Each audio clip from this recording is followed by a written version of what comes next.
సభకు నమస్కారం. నీలాంబుజారామ కేళీ మరవాళమై సామేన శంకర స్వామి వెలయ పవలు రాతిరిసేయు భద్ర తాటంకముల్ దరహాసరుచి ధగధగ వెలుంగ త్రయ్యంతవేణి పద్మజురాణి హరిరాణి చిలికారమున కెలంకుల మెలంగ కెంగేలి రాచిల్క క్రీడార్థ మెసరేగి ప్రణవాక్షరార్థముపన్యసింప కమ్ర ముక్తాఫలా అమల గగనవాహిని పయక్కణ పంక్తి వందేయటంచు విఘ్నపతి పూజనమునర్ప విశ్వభరణ దీక్ష నెలకొన్న దేవికిదే నమస్సు. ఐంద్రీం జాగ్రదుదగ్రమూల పదవీం ఐరమ్మదావాహనాం అంతస్తాంత్రిక వామదక్షిణ పద హ్రీంకార మధ్యాత్మికాం జ్యోతిర్మండల చాక్రిక వ్యతికరాం ఓంకార ఘంటార్భటీం వందే పశ్యముఖీం మహాకవి సఖీం మంత్రాది దేవీశ్వరీం. ఈరోజు వేదిక భారత భాగవత రామాయణాలకు ఒక దిక్సూచిగా, ఒక దీపికగా, ఒక కరదీపికగా, రేపటి తరాలకి ఒక వెలుగు దివ్వగా ప్రారంభిస్తున్న పెద్ద జ్ఞాన భాండాగారమే ఈ లిపి ఎపిక్స్. కూజంతం రామరామేతి మధురం మధురాక్షరం ఆరుహ్య కవితా శాఖాం వందే వాల్మీకి కోకిలం. మన మహాకవి రామాయణకర్త మహర్షి మన ఆదికవి వాల్మీకిని సృజించుకున్నాం. ప్రారంభంలో భారతాన్ని అందించిన వారు వ్యాసుడు. వ్యాసుడు అనగానే తిక్కన గారు, నన్నయ్య గారు, పూర్వ మహాకవులందరూ కూడా రెట్టింపు ఉత్సాహంతో భక్తితో ఆయన్ని కొలుస్తారు. తిక్కన గారి ద్వారా వ్యాస స్తుతిని ఒకసారి మనం తలుచుకుందాం. ప్రాంసు పయోద నీల తనుభాసితు ఉజ్వల దండధారు పింగాంసు జటాఛటాభరణు ఆగమ పుంజ పదార్థతత్వ నిస్సంశయకారు కృష్ణ మృగచర్మ కృతాంబర కృత్యు భారతీవంశ వివర్ధను తిరస వందితు సాత్యవతేయు గొల్చదన్. వాల్మీకిని వ్యాసుణ్ణి మనం తలుచుకున్నాం. ఏయది హృద్యంబు అపూర్వం వేయది ఎద్దాని వినున ఎరుక సమగ్రంబయ్య నుండు అగనిబర్హణమేయది ఆ కథయు వినగ ఇష్టము మాకున్. ఏదైతే ముందు ఈ లిపి ఎపిక్స్ ముందు భారతంతో ప్రారంభించారు, ఈరోజు రామాయణానికి విస్తరించారు. భవిష్యత్తులో భాగవతం కూడా వస్తుందని మనం ఆకాంక్షిద్దాము. తప్పనిసరిగా వస్తుంది. కాబట్టి మన ప్రారంభంలో రామాయణ భారత కర్తలని, ఆ మహర్షులని, ఆ మహాకవులని, ఆ మహాకవుల గొప్ప వాక్యాలని తలుచుకుంటూ మన శుభారంభం పలుకుతున్నాం. ఏది హృద్యంబు, ఏది హృద్యంగా ఉంటుందో, ఏది హృద్యంబు అపూర్వం వేయది, అపూర్వమైనది ఏదో, ఏది హృద్యంబు అపూర్వం వేయది ఎద్దాని వినున ఎరుక సమగ్రం బయ్యుండు. ఏది వింటే, ఏది తెలుసుకుంటే, ఏది చదివితే మనకు గొప్ప ఎరుక కలుగుతుంది, అంటే గొప్ప జ్ఞానము కలుగుతుంది. అటువంటిది భారతం. ఏది హృద్యంబు అపూర్వం వేయది ఎద్దాని వినిన ఎరుక సమగ్రం బై నుండు అగనిబర్హణమేయది పాపాలను పోగొడుతుందో అటువంటిదే మహాభారతం. ఆ భారతంతోనే వీరు శ్రీకారం చుట్టారు. ఇప్పుడు రామాయణంలోకి వచ్చారు. రామాయణం అంటే యదకు పురాంధ్ర సంస్కృత కవీశ్వర భారతి దీప్తి కలిగినన్ సదమల బుద్ధికిన్ బహుళ శాస్త్ర రహస్య వివేకమబ్బినన్ మదికి ఉదాత్త కల్పనల మక్కువ కలిగిన విశ్వనాథ శారద సకలార్థదాయిని సురద్రువు రామకథన్ భజింపుమి అన్నవారు విశ్వనాథ సత్యనారాయణ గారు. ఆయన రామాయణ కల్పవృక్షం రాస్తూ ఈ స్తుతి చేస్తారు. ఇది గొప్ప స్తుతి. ఆ రామాయణం వల్ల, ఆ రామాయణ కథం చదవటం వల్ల, తెలుసుకోవటం వల్ల, ఆ పాత్రల గురించి, ఆ సారాన్ని, ఆ సారాంశాన్ని మనం తెలుసుకుంటే ఏం జరుగుతుందంటే యదకు పురాంధ్ర సంస్కృత కవీశ్వర భారతి దీప్తి కలిగినను, మనకు పూర్వ ఆంధ్ర సంస్కృత కవీశ్వరుల యొక్క వెలుగులు, ఆ సరస్వతి మనకు కలగాలంటే, కలుగుతాయంటే, కలిగినాయంటే దానికి కారణం రామాయణం. యదకు పురాంధ్ర సంస్కృత కవీశ్వర భారతి దీప్తి కలిగినన్ సదమల బుద్ధికిన్ బహుళ శాస్త్ర రహస్య వివేకమబ్బినన్. ఇది కేవలం కావ్యం అంటే భాషాపరమైందో ఇతిహాసమో పురాణమో కాదు. అనేక శాస్త్రాల సమాహారము భారతము, అనేక శాస్త్రాల సమాహారము రామాయణము. అనేక విషయాలు తెలుస్తాయి. అందుకనే యదకు పురాంధ్ర సంస్కృత కవీశ్వర భారతి దీప్తి కలిగిన మదికి ఉదాత్త కల్పనల మక్కువ కలిగిన. ఈ చదవటం వల్ల హృదయానికి అనేక రకాల కల్పనలు, వర్ణనలు, అనేక అంశాల పట్ల మక్కువ కలుగుతుంది, జ్ఞానము కలుగుతుంది, జ్ఞానానందము కలుగుతుంది.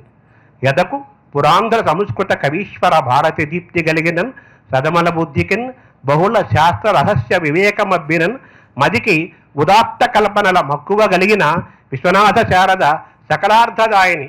ఆ విశ్వనాథ సృష్టించిన రామాయణ కల్పవృక్షమనే సరస్వతి అన్నిటినీ ఇస్తుంది. సకలార్థదాయిని అంటే చతుర్విధ పురుషార్థాలను ఇస్తుంది, అనేక జ్ఞానాలను ఇస్తుంది. సకలార్థదాయిని సురద్రువు కామధేనువు లాంటిది.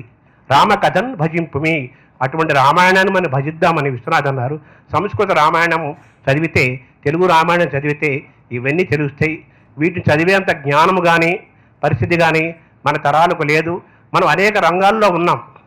సంస్కృతం చదువుకున్న భాషా పండితులు వారికి మాత్రమే అర్థమయ్యే స్థాయి నుంచి మనలాంటి వారికి, యువతకి, అందరికీ చేరువవటం కోసం సాగర్ గారు కోట్లాది రూపాయలు ఖర్చు పెట్టి గతంలో వచ్చే కోట్లాది రూపాయల ఆదాయాన్ని వదులుకొని భాషా సాహిత్యము, భారతీయత, చరిత్ర, పురాణ ఇతిహాసాలు ఇవన్నీ నేటి తరాలకి, రేపటి తరాలకి అందించాలని, అవి అందించాలంటే భారత రామాయణంతో ప్రారంభించాలని ఒక ఉదాత్తమైన యజ్ఞాన్ని ఆయన చేపట్టారు. మనం అందరము వారికి రుణపడి ఉన్నాము. వాళ్ళ కృతజ్ఞతలు తెలియజేద్దాం సాగర్ గారికి.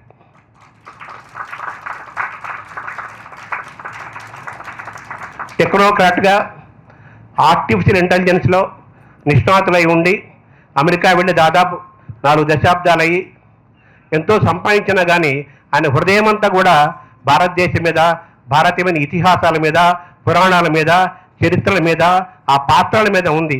వాటన్నిటి రూపకల్పనే ఈ లిపి ఎపిక్స్. ఈ లిపి ఎపిక్స్లో ఇందాక మనం ప్రారంభంలో చూసాం, ఆనందం కలిగాం, జ్ఞానము వచ్చింది, జ్ఞానానందము కలిగింది. అటువంటి జ్ఞానానందం అన్ని తరాల వారికి, అన్ని వయసుల వారికి, అన్ని ప్రాంతాల వారికి అందాలనే ఉద్దేశంతో తెలుగుతో పాటు మిగిలిన భారతీయ భాషల్లో కూడా తీసుకొస్తున్నారు. భారతం ఇప్పటికే ఎపిక్స్ ఆల్రెడీ రిలీజ్ అయింది. కొన్ని లక్షల మంది దాన్ని ఆస్వాదిస్తున్నారు, జ్ఞానాన్ని, ఆనందాన్ని పొందుతున్నారు. ఈరోజు రామాయణం మనకు అందుబాటులోకి వచ్చింది. ఇందరు మహనీయుల మధ్య దీన్ని మనం ఆవిష్కరించుకుందాము, మనం తెలుసుకుందాము, మన పిల్లలకి చెప్దాము, మన పెద్దలకి తెలియజేద్దాము, అందరికీ పంచుదాము. ఈ మహనీయుల మధ్య ఈరోజు ఈ యాప్ ఆవిష్కరణ జరగటం ఒక శుభ సందర్భము, ఒక శుభ సంభ్రమంగా భావిస్తూ శుభాకాంక్షలు తెలుపుతున్నాను. నమస్కారం. వేదిక పైన పెద్దలు, లిపిని అభిమానించే పలు ప్రముఖులు, అతిథులు, పాత్రికేయులు అందరికీ నా హృదయపూర్వక ధన్యవాదాలు. 30 ఏళ్ల క్రితం ఉద్యోగరీత్యా అమెరికా వెళ్ళి సెటిల్ అయిపోయినా నేను చిన్నప్పటి నుంచి నేర్చుకున్న తెలుగు భాష, మన భారతం, మన సంస్కృతి, మన రామాయణాలు అవే నన్ను సదా వెన్నంటి ముందుకు తీసుకెళ్తున్నాయి అని నేను ప్రగాఢంగా నమ్ముతాను. అయితే ఏదో కొద్దిపాటి విజయాలు నేను సాధించిన ఏమైనా ఉన్న టెక్నాలజీ, వ్యాపార రంగాల్లో వీటన్నిటికీ కూడా మన ఇతిహాసాలు ఇచ్చిన నైతిక పునాదులు చాలా ముఖ్యమైన విషయాలని నా నమ్మకం. పూర్వం మన చిన్నప్పుడు ఇళ్లల్లో పెద్దవాళ్ళు ఉండేవారు, కుటుంబాలు కలిసి ఉండేవాళ్ళం. పెద్దలు చందమామలు, బాలమిత్రులు, పుస్తకాలు, కథలు చెప్పడం, రామాయణ, భారత భాగవతాలు చెప్పడం, ఆ పరిస్థితులు ఉండేవి. కానీ ఇప్పుడు మీ అందరికీ తెలుసు ఆ పరిస్థితులు ఇప్పుడు లేవు. థంబ్నెయిల్స్, టెక్నాలజీల ద్వారా ఆకర్షితులైపోయి పిల్లలు, పెద్దలు కూడా ఎలా మొబైల్ టెక్నాలజీల్లో ఇరుక్కుపోయి ఆ టెక్నాలజీ చూపిస్తున్న అనవసరమైన విషయాల మీద కాలం వ్యక్తపరుస్తున్నారో మనకు తెలిసిన విషయమే, దాని గురించి నేను పెద్దగా చెప్పక్కర్లేదు.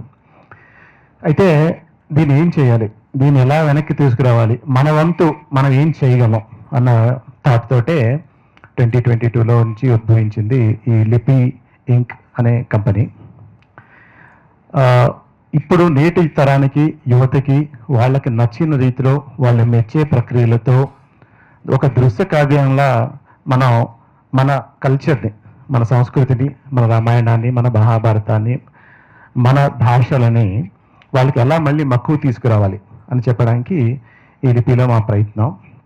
మన అపార విజ్ఞాన సంపద వీటిని డిజిటల్ మాధ్యమంలో, మొబైల్ ఫోన్లపై టెక్నాలజీ సౌలభ్యంతో దృశ్య కావ్యంలా పలు రకాలుగా మార్చి చేయడానికి కొంతవరకు మాకు డేటా మీద రీసెర్చ్ చేయాల్సిన అవసరం వచ్చింది.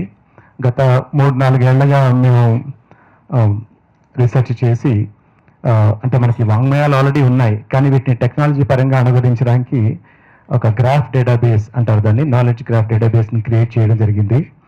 అది చేస్తూ ఉంటేనే కొన్ని అద్భుతమైన విషయాలు, మన వ్యాసుల వారి పరంపర, వాల్మీకి వారి గొప్పతనం, ఈ విషయాలన్నీ అన్ని జగద్విదితమే అయినా టెక్నాలజీ పరంగా వాటిని చూస్తే అదొక అద్భుత ప్రక్రియలాగా అనిపించింది.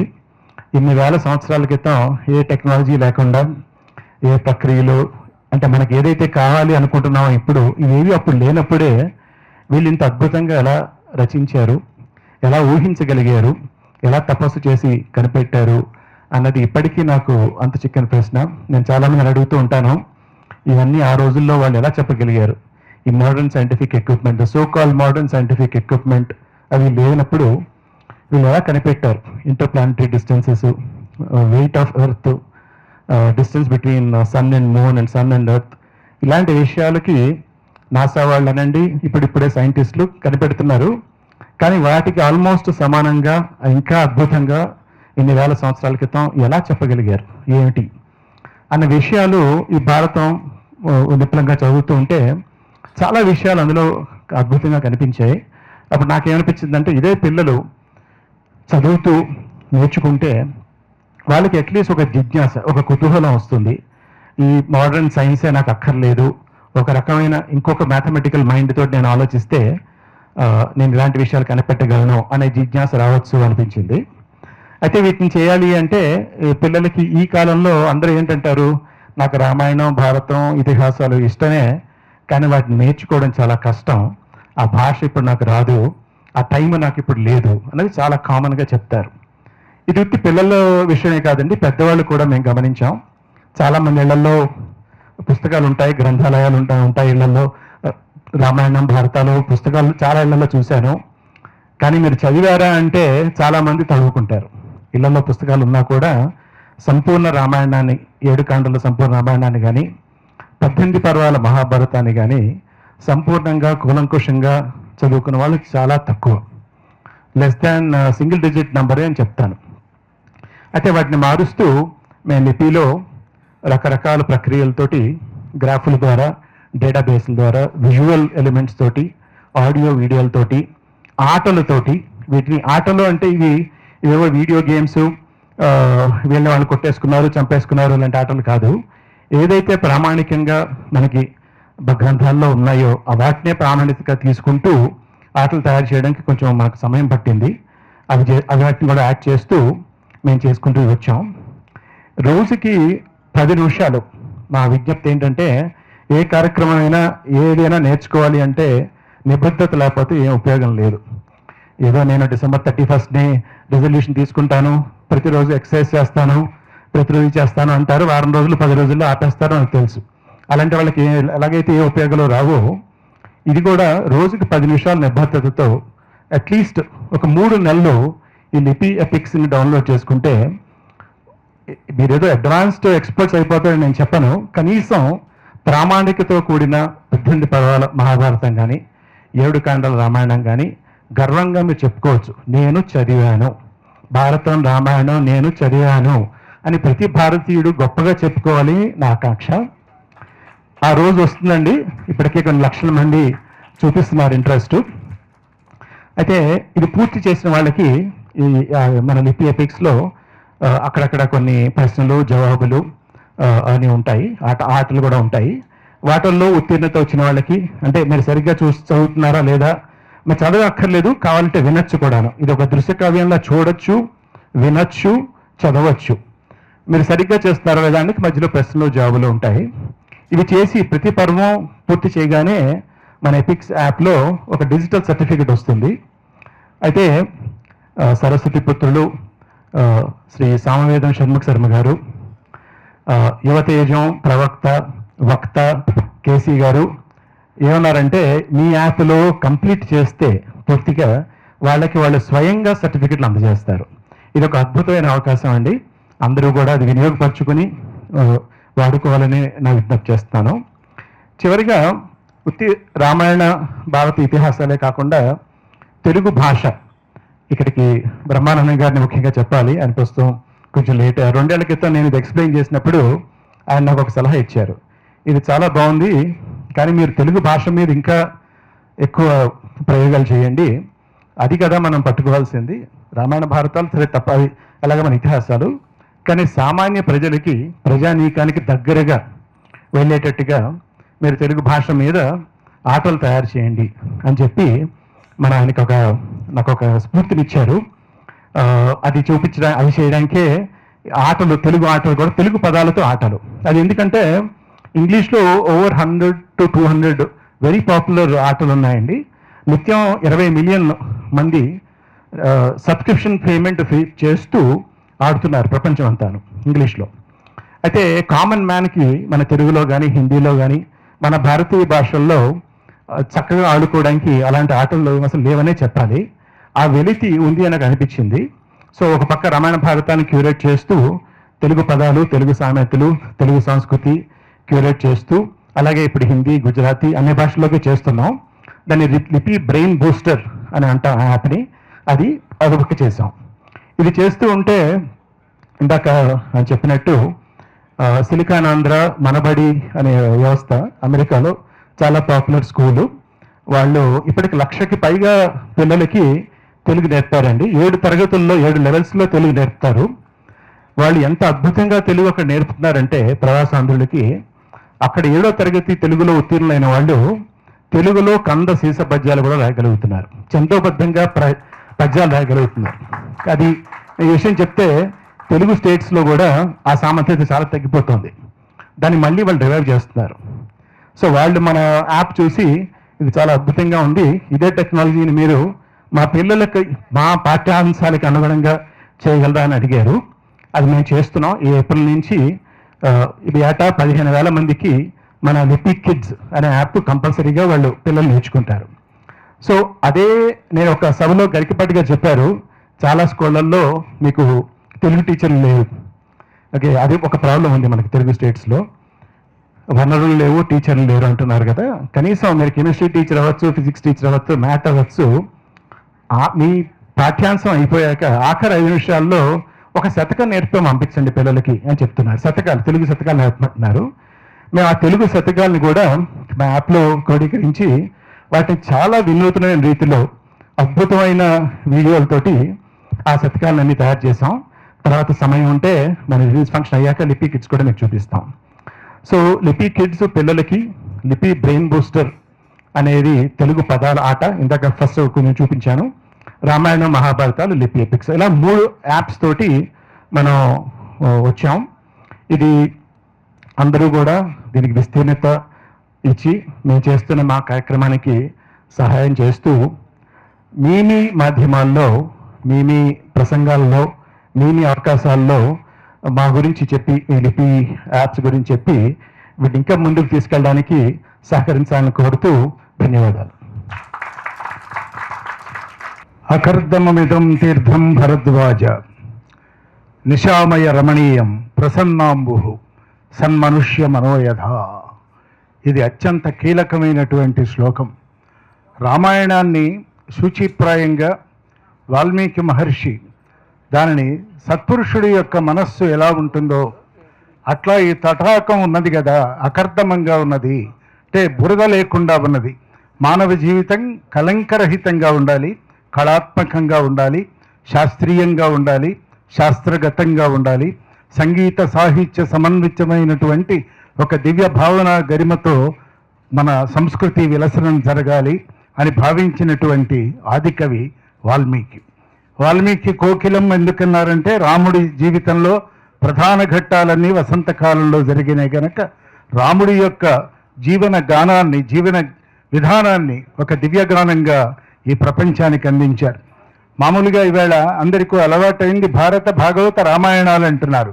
ముందు రామాయణం చెప్పాలి, తర్వాత భారతం, భాగవతం, ఆ తర్వాత భగవద్గీత. ఇదొక క్రమ పరిణామ దశ. దీనిలో ఈవేళ ప్రధానంగా రామాయణం కాబట్టి అందరూ నన్ను కూడా చాలా చోట్ల అడుగుతూ ఉంటారు, ఇవన్నీ చదివితే మాకేమిటి లాభము అని అడుగుతారు. ముఖ్యంగా తెలుగునాట, తెలుగు జాతిలో తెలుగువాడిగా పుట్టినటువంటి వాడికి ఒక అద్భుతమైనటువంటి ఆయుధము, అస్త్రము, శస్త్రము ఒకటి ఉంది, దాని పేరు పద్యం. ఆ పద్యం ఒక్క పద్యాన్ని గనక ధారణ చేస్తే అపారమైన ధారణాశక్తి మనకు ఏర్పడుతుంది. అంతేకాదు దానిలో ఒక అల్లిక, ఒక జిగి, ఒక బిగి, ఒక శబ్ద సౌందర్యం, ఒక శైలి, ఒక గతి, ఒక శుభగశయ్యాగతమైనటువంటి ఒక భావధార, దానిలో కథాకథన విశేషం ద్వైతాద్వైత మార్గంలో జరుగుతుంది గనక తెలుగు వారందరూ పద్య రూపంగా తమ సంస్కృతిని నిలబెట్టుకోవాలి. ఇది మొదటిది. అందుకనే రామాయణం కాబట్టి విశ్వనాథ వారు ఇప్పుడు వారు చెప్పారు పద్యం ఎదకు పురాంధ్ర. అది కండిషన్స్ పెట్టారు ఆయన. నీకు సంస్కృతం వచ్చా, తెలుగు వచ్చా, నా రామాయణం చదువుకో. నీకు అనేక శాస్త్రాల రహస్యం తెలుసా, నా రామాయణం చదువుకో. నీకు ఆ రెండు తెలివితేటలు లేకపోతే కనీసం ఉత్తమ కల్పనలు ఉన్నాయి, అదన్నా నువ్వు చదువుకో. కానీ విశ్వనాథ శారద సకలార్థదాయిని సురద్రువు రామకథన్ భజింపుమి అన్నాడు. రామకథని భజించడం అంటే నిరంతరము అనుకుంటూ మననం చేసుకున్నట్లయితే ఆ 24,000 శ్లోకాలలో ఉన్నటువంటి ఆ మార్మికత, ఆ లావణ్యము, ఆ మాధుర్యము, ఆ శబ్ద సౌందర్యము మనందరికీ కూడా అర్థమవుతుంది కనుక దానిని కూడా ఈ రామాయణ కల్పవృక్షాన్ని ఆయన ఏం చేశారు అంటే నిర్గుణోపాసనతో మొదలుపెట్టారు. శ్రీమంజూషిక భక్తరక్షణ కళా శ్రీ చుంచు ఆనందవల్లి మంజు ప్రసవంబు చిద్గగన ప్రాళేయాంశువున్ మోక్షలక్ష్మి మాణిక్య వినూత్న మేఖల కటాక్షీభూత నిహార రుక్ శ్రీమంతం వైపుల్చు వెలుగునొకడే సేవింతు విశ్వేశ్వర. వెలుగుని నేను సేవిస్తానంటే సేవ అంటే చాకిరీ కాదు, సేవ అంటే సర్వీస్ కాదు, సేవ అంటే భావన. అయ్యా అందరూ సగుణోపాసనలో ఉండాలే కానీ నిర్గుణం కాదు కదా.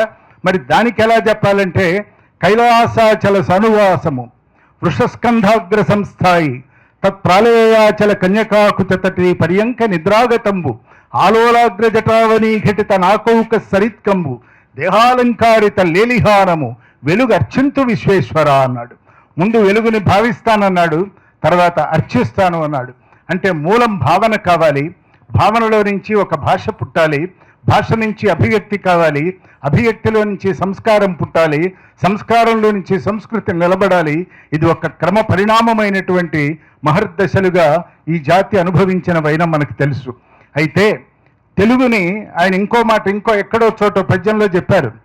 నాకు తెలుగులో మొట్టమొదటగా ఈ ఆ అని రాసినప్పుడు ఇది ప్రథమ శివలింగాకృతిగా నేను భావిస్తున్నాను అన్నాడు. అట్లాగే మరొక చోట బోల్లగిడినబలినటువంటి ఒక గవ్వ ముద్దగా కనిపిస్తున్నది అన్నాడు. అంటే ఎన్ని రకాలుగా దర్శనం చేయవచ్చునో ఈ 56 అక్షరాలు 50 స్వర్ణవర్ణ మాలిక. ఇది 56 అక్షరాలున్న భాష లేదు. ఇటువంటి భాష, అది ఇవ్వగలిగినటువంటి శక్తి, అది అందించగలిగినటువంటి ఒక ప్రసార వేదిక మాధ్యమం కూడా ఉత్కృష్టమైనది, ఉన్నతమైనదిగా మనం భావన చేయాలి. పద్యాన్ని మనం ఆలంబనం చేసుకోవాలి. రామాయణం చదివితే ఏమొస్తుందనేటువంటి ఈనాటి యువతకి నా జవాబు ఒక్కటే.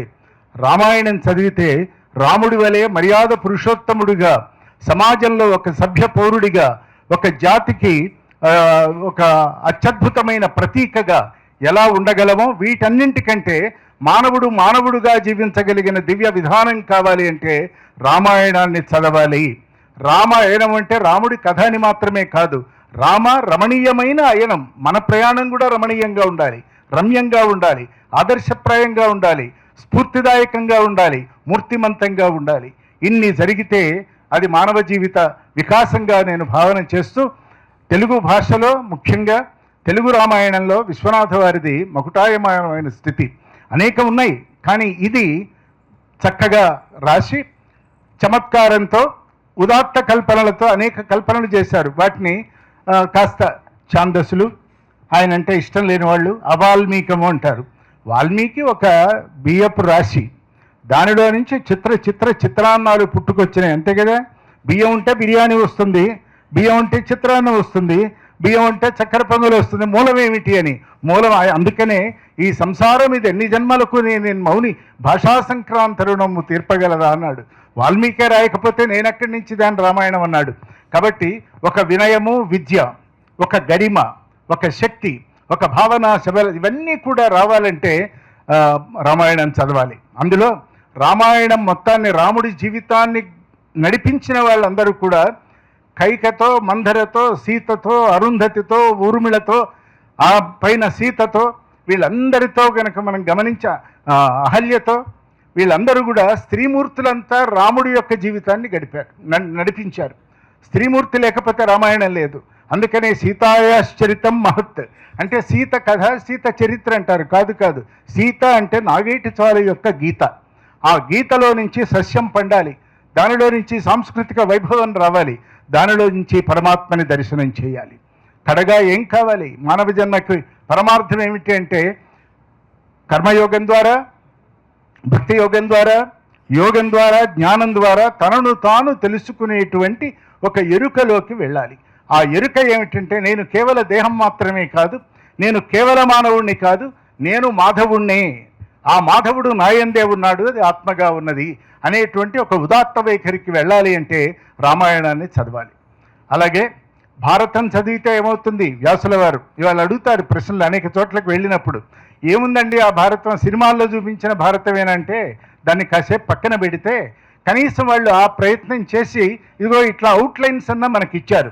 భారతాన్ని గనక నిష్టగా జరిగితే వ్యాసుల వారి ఒక ప్రమాణం ఉంది. ప్రపంచంలో, లోకంలో ఏమి ఉన్నదో అది నా భారతం నిండా నేను రాశాను. భారతంలో నేను ఏం రాశానో అది మాత్రమే సమాజంలో ఉన్నది. మిర్రర్ రిఫ్లెక్షన్ అంటాం, బింబ ప్రతిబింబ భావంతో ఉన్నది. భారతము అంటే భా అనేటువంటి ఒక వెలుగుని దాని యందు వికాసమానం చెందాలి. మానవుడు ఎలా జీవించాలో జీవించకూడదో రెండూ చెప్పగలిగినటువంటి శక్తివంతమైనటువంటి మహాకావ్యం అది ధర్మశాస్త్రం. దానికి అనేక పార్శ్వాలు, అనేక డైనమిక్స్ ఉన్నాయి. కాబట్టి భారతాన్ని అందుకు చదవాలి. దానిలో అనేక పాత్రలు, ఆ పాత్రలన్నీ మనలో అప్పుడప్పుడు, మనలోనే కీచకుడు, మనలోనే మరొకడు, మనలోనే కృష్ణుడు, మనలోనే అర్జునుడు, అందరూ మనలోనే ఉన్నారు. ఒక వ్యక్తి ఒక రూపం తీసుకొని అనేక భావాలతో మనం ఎలా జీవిస్తామో, ఏకోహం బహుశ్యామని ఒక మాట ఉంది కదా, అట్లా అనేకమైనటువంటి రీతులలో మనల్ని మనం ఆవిష్కరించుకోవటానికి, మనల్ని సరిదిద్దుకోవటానికి, జీవితంలో ఏం చెయ్యాలో స్పష్టంగా తెలియటానికి, ఏం చెయ్యకూడదో కూడా నిర్ణయించుకోవటానికి భారతం ఒక గొప్ప గ్రంథం అది. తర్వాత భాగవతం అంటే అది కేవలం భాగవతుల కథ, భగవంతుడి కథ మాత్రమే కాదు. భా అంటే వెలుగు, గా అంటే జ్ఞానం, వా అంటే వైరాగ్యం, తా అంటే తత్వం, ము అంటే ముక్తి. అంటే భక్తి జ్ఞాన వైరాగ్య తత్వ ముక్తుల యొక్క ఒక సమాహార సమ్యక్ స్వరూపం ఏది అంటే అది భాగవతం. దీన్నే సత్యసాయిబాబా గారు చమత్కారంగా ఏమన్నారంటే, భాగవతం చదివితే ఏమవుతుందంటే బా కింద ఒత్తు తీసేసేయండి అన్నారు, బాగవుతాము అన్నారు. ఆ బాగు కావటం అంటే నిన్నటి కంటే ఈ రోజు కంటే రేపు, రేపటి కంటే మరునాడు ఉదాత్తంగా వెళ్ళాలి. కాబట్టి రామాయణం చదివితే మర్యాద పురుషోత్తములుగా జీవిస్తాం. ఎలా ఉత్తమంగా, ఉన్నతంగా, ప్రశాంతంగా జీవితంలో ఎన్ని ఆఘాతాలు ఏర్పడినా, ఎన్ని నిరాశలు ఎదురైనా కడగా పట్టాభిషేకం అంటే జ్ఞానానికి పట్టాభిషేకం, యోగానికి పట్టాభిషేకం. ఒక రాముడై వచ్చి ఈ జగత్తులో తన కార్యకలాపాలు ముగించి ఎంత నిరామయంగా, నిర్మమంగా, నికేతనంగా, నిరంజనంగా, స్పష్టంగా మళ్ళీ తన మూలస్థానానికి వెళ్ళాడో అలాగే మళ్ళీ మన మూలంలోకి మనం వెళ్ళాలి. అది మన జీవన పరమార్థం. భారతంలో నుంచి మనం సమాజం చేత పడకూడదు, సమాజాన్ని మనం ఎన్నడూ ఓడించకూడదు, దాని మీద యాజమాన్యం వహించకూడదు, దాని మీద మనకెట్టి హక్కులు లేవు. కరెంట్గా సమాజంతో పాటు మనం వెళుతూ ఉండాలి. మనకున్న ప్రజ్ఞ, మనకున్నటువంటి విశేషమైనటువంటి జ్ఞానం, వీటన్నింటి ద్వారా సమాజం యొక్క వికాసానికి మనం దోహదం చేయాలి. ఇక భాగవతం అంటే భగవంతుని యందు భక్తి ఉండాలి. ఉన్నాడు అని నమ్మేటువంటి భరత జాతి కాబట్టి దేవుడు లేడన్నవాడు కూడా నా దృష్టిలో తక్కువవాడు కాదు. ఎందుకంటే లేడేమో అంటూ ఉన్నాడు అని తెలుసుకున్న తర్వాత వాడు నిలబడతాడు. ఉన్నాడు అని మొదలుపెట్టినవాడు ఉన్నాడని కలడు అనడు వాడు కలడో లేడో అంటే మీమాంసలో పడతాడు. కాబట్టి హేతువుని ఆదర్శంగా తీసుకొని దాన్ని ఒక అస్త్రంగా తీసుకొని తనను తాను ఎరుకలోకి వెళతాడు. ఇక కర్మ, భక్తి, జ్ఞానయోగాల సంపుటీకరణమే భగవద్గీత. ఈ భగవద్గీత కర్మయోగం చేయాలి. ఎలా చేయాలి? భక్తితో చేయాలి. భక్తి అంటే ఏమిటి? పూజాతే విషయోపభోగ రచన, పూజలు, వ్రతాలు, దానాలు అవన్నీ రిచువల్స్. స్పిరిచువల్ ఏమిటి అంటే పరమేశ్వరుడి యందు మనలో ఉన్న వెలుగుని మనం నమ్మాలి, అది భక్తి. తి అంటే కూడి ఉండటం, భా అంటే వెలుగు. కనుక మనం ఏ కర్మ చేసినా మనదేదో మనకి తెలియని ఒక మహాశక్తి ఈ అనంత కాలాలుగా ఈ సృష్టి నడిపిస్తున్నది అనేటువంటి ఒక నమ్మకంతో కనుక ఉన్నట్లయితే అది భక్తిగా రూపాంతరీకరణం చెందినప్పుడు, అది కాయ అయినప్పుడు, అది నెమ్మదిగా పండుగ పోతున్న సమయంలో భక్తి యోగానికి జ్ఞానయోగానికి మధ్య చాలా కంజంక్షన్ ఒకటి ఉంది, చిన్నది, దాని పేరు యోగం. ఆ యోగాన్ని కనుక దృష్టిలో పెట్టుకున్నట్లయితే కమ్యూనియన్ అనే పదం వాడుతున్నాం వేళ. ఎవరితో అంటే కంటికి కనపడని ఒక మహాశక్తి ఈ ప్రపంచాన్ని నడిపిస్తున్నది. అది ఆ అభివ్యక్తి అనేక రకాలుగా ఉన్నది కనుక దానిని కూడా దర్శనం చేయాలి. చూడటం కాదు, చూడటం వేరు, దర్శనం చేయటం వేరు. చూడటం పెరిఫెరల్, ఫిజికల్, ట్రాన్సియంట్, ఇంపర్మనెంట్, ఇవన్నీ కూడా ఇంగ్లీష్లో ఈ పదాలు వాడాలి, అప్పుడు అందరికీ అర్థమవుతుంది. ఇక మూడవది, జ్ఞానయోగంలోకి వెళ్ళినప్పుడు ఏది జ్ఞానము అంటే, నేను ఒక 10,000 ప్రసంగాలు చేస్తే నేను గురువుని కాను, ఒక 20,000 ప్రసంగాలు చేస్తే నేను జ్ఞానిని కాదు. ఇంటలెక్చువల్ ఇంటర్ప్రిటేషన్ ఈజ్ ఓన్లీ విజ్ఞాన. ఉన్న దాని మీద నేను వ్యాఖ్యానం చేస్తే నాకు ఆ శక్తి ఉన్నది అని అర్థం. జ్ఞాని అంటే ఇక తెలియబడవలసినదంటూ ఏమీ లేదు అనేటువంటి ఒకానొక స్థాయికి వెళ్ళగలిగినట్లయితే ఆ స్థాయికి జ్ఞాని అని పేరు. ఆ జ్ఞాని మాట్లాడు, ఆ జ్ఞాని ప్రవచనం చేయడు, ఆ జ్ఞాని ఉపన్యాసం చేయడు, మరి ఏం చేస్తాడు? మౌన వ్యాఖ్య ప్రకటిత పరబ్రహ్మతత్వం యువానం అంటే మౌన వ్యాఖ్య ద్వారా, మౌనం ద్వారా ఈ గురువులు ప్రవచనకారులు అనేటువంటి వారు ట్రాన్స్లేటర్లు, ట్రాన్స్పోర్టర్స్ ఉన్నదాన్ని ఉన్నట్టుగా, ఉన్నదానికి కాస్త ఎక్కువగా తక్కువగా ఊహాతీతంగా ఊహాత్మకంగా చెప్తారు. కానీ జ్ఞాని తాను ఏమి దర్శించాడో దాన్ని చెప్తాడు. భారతీయమైనటువంటివన్నీ, అటు టెక్నాలజీ, ఖగోళ శాస్త్రం కానీ, ఎస్ట్రానమీ కానీ, ఎస్ట్రాలజీ కానీ, ఇప్పటి వరకు వచ్చినటువంటి అనేకమైనటువంటి రెవల్యూషన్స్ అంటామే, ఇవన్నీ కూడా మహర్షుల దర్శనాలు. మహర్షుల టైంలో పుస్తకాలు లేవు, కంప్యూటర్లు లేవు, కెలడియోస్కోప్స్ లేవు. వరాహమీరుడు ఇక్కడ కూర్చొని గగనాంతరాలలో దాగి ఉన్నటువంటి నక్షత్ర మండలాన్ని వివరించి చెప్పాడు. భూమి లోపల ఎక్కడ నీళ్లుంటాయో నడుస్తూ చెప్పచ్చు అన్నాడు. వజ్ర సంఘాతం అన్నాడు సిమెంట్ని, వజ్ర లేపనం అన్నాడు మోర్టార్ని. కాబట్టి భారతీయమైనటువంటి వైజ్ఞానిక భాండాగారంలోకి మనం ఒక్కసారి గనక కన్ను విప్పి చూడగలిగితే మన వృత్తులు చేసుకుందాం, మన ప్రవృత్తులతో జీవనయాత్ర చేద్దాం. కానీ నివృత్తి మార్గానికి మాత్రం కేవలం భారతదేశము, భారతీయత, భారతీయ వాంగ్మయ సంపుటి, మహర్షుల యొక్క ఆ అనుగ్రహ వరదానం, ఇవన్నీ కూడా మనందరినీ కూడా నడిపించు వచ్చినాయి, రాబోయే తరాన్ని కూడా నడిపిస్తాయి అనేటువంటి ఒక ఆశని, ఒక నమ్మకాన్ని కలిగించినటువంటి సాగర్ గారికి మనం ఈవేళ నమస్కరించాలి.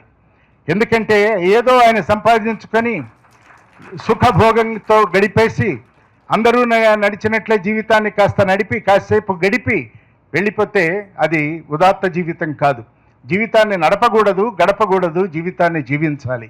ఇది భారతీయమైన మూలతత్వం. చూడండి, కందుకూరి శివానందమూర్తి గారు వారు ఒక మాట చెప్పారు. మీరు దేహం ఉంది, ఇక్కడ దైవం ఉన్నదని నమ్మకం ఉంది, కానీ ఈ రెంటి మధ్య ఒక దేశం ఉన్నదని మాత్రం మర్చిపోకండి. దేశం వాస్తవికత, దైవం ఒక ఊహ, అంతే కదా. దేహమా ఉంటుందో ఉండదో తెలియదు, ఇది ఎప్పటికైనా పోయేదే. రెండు, ఒకటి కనపడనిది, రెండోది కనపడుతున్నా పోయేదాని మధ్యలో దేశము నిత్యము, సత్యము, శాశ్వతము.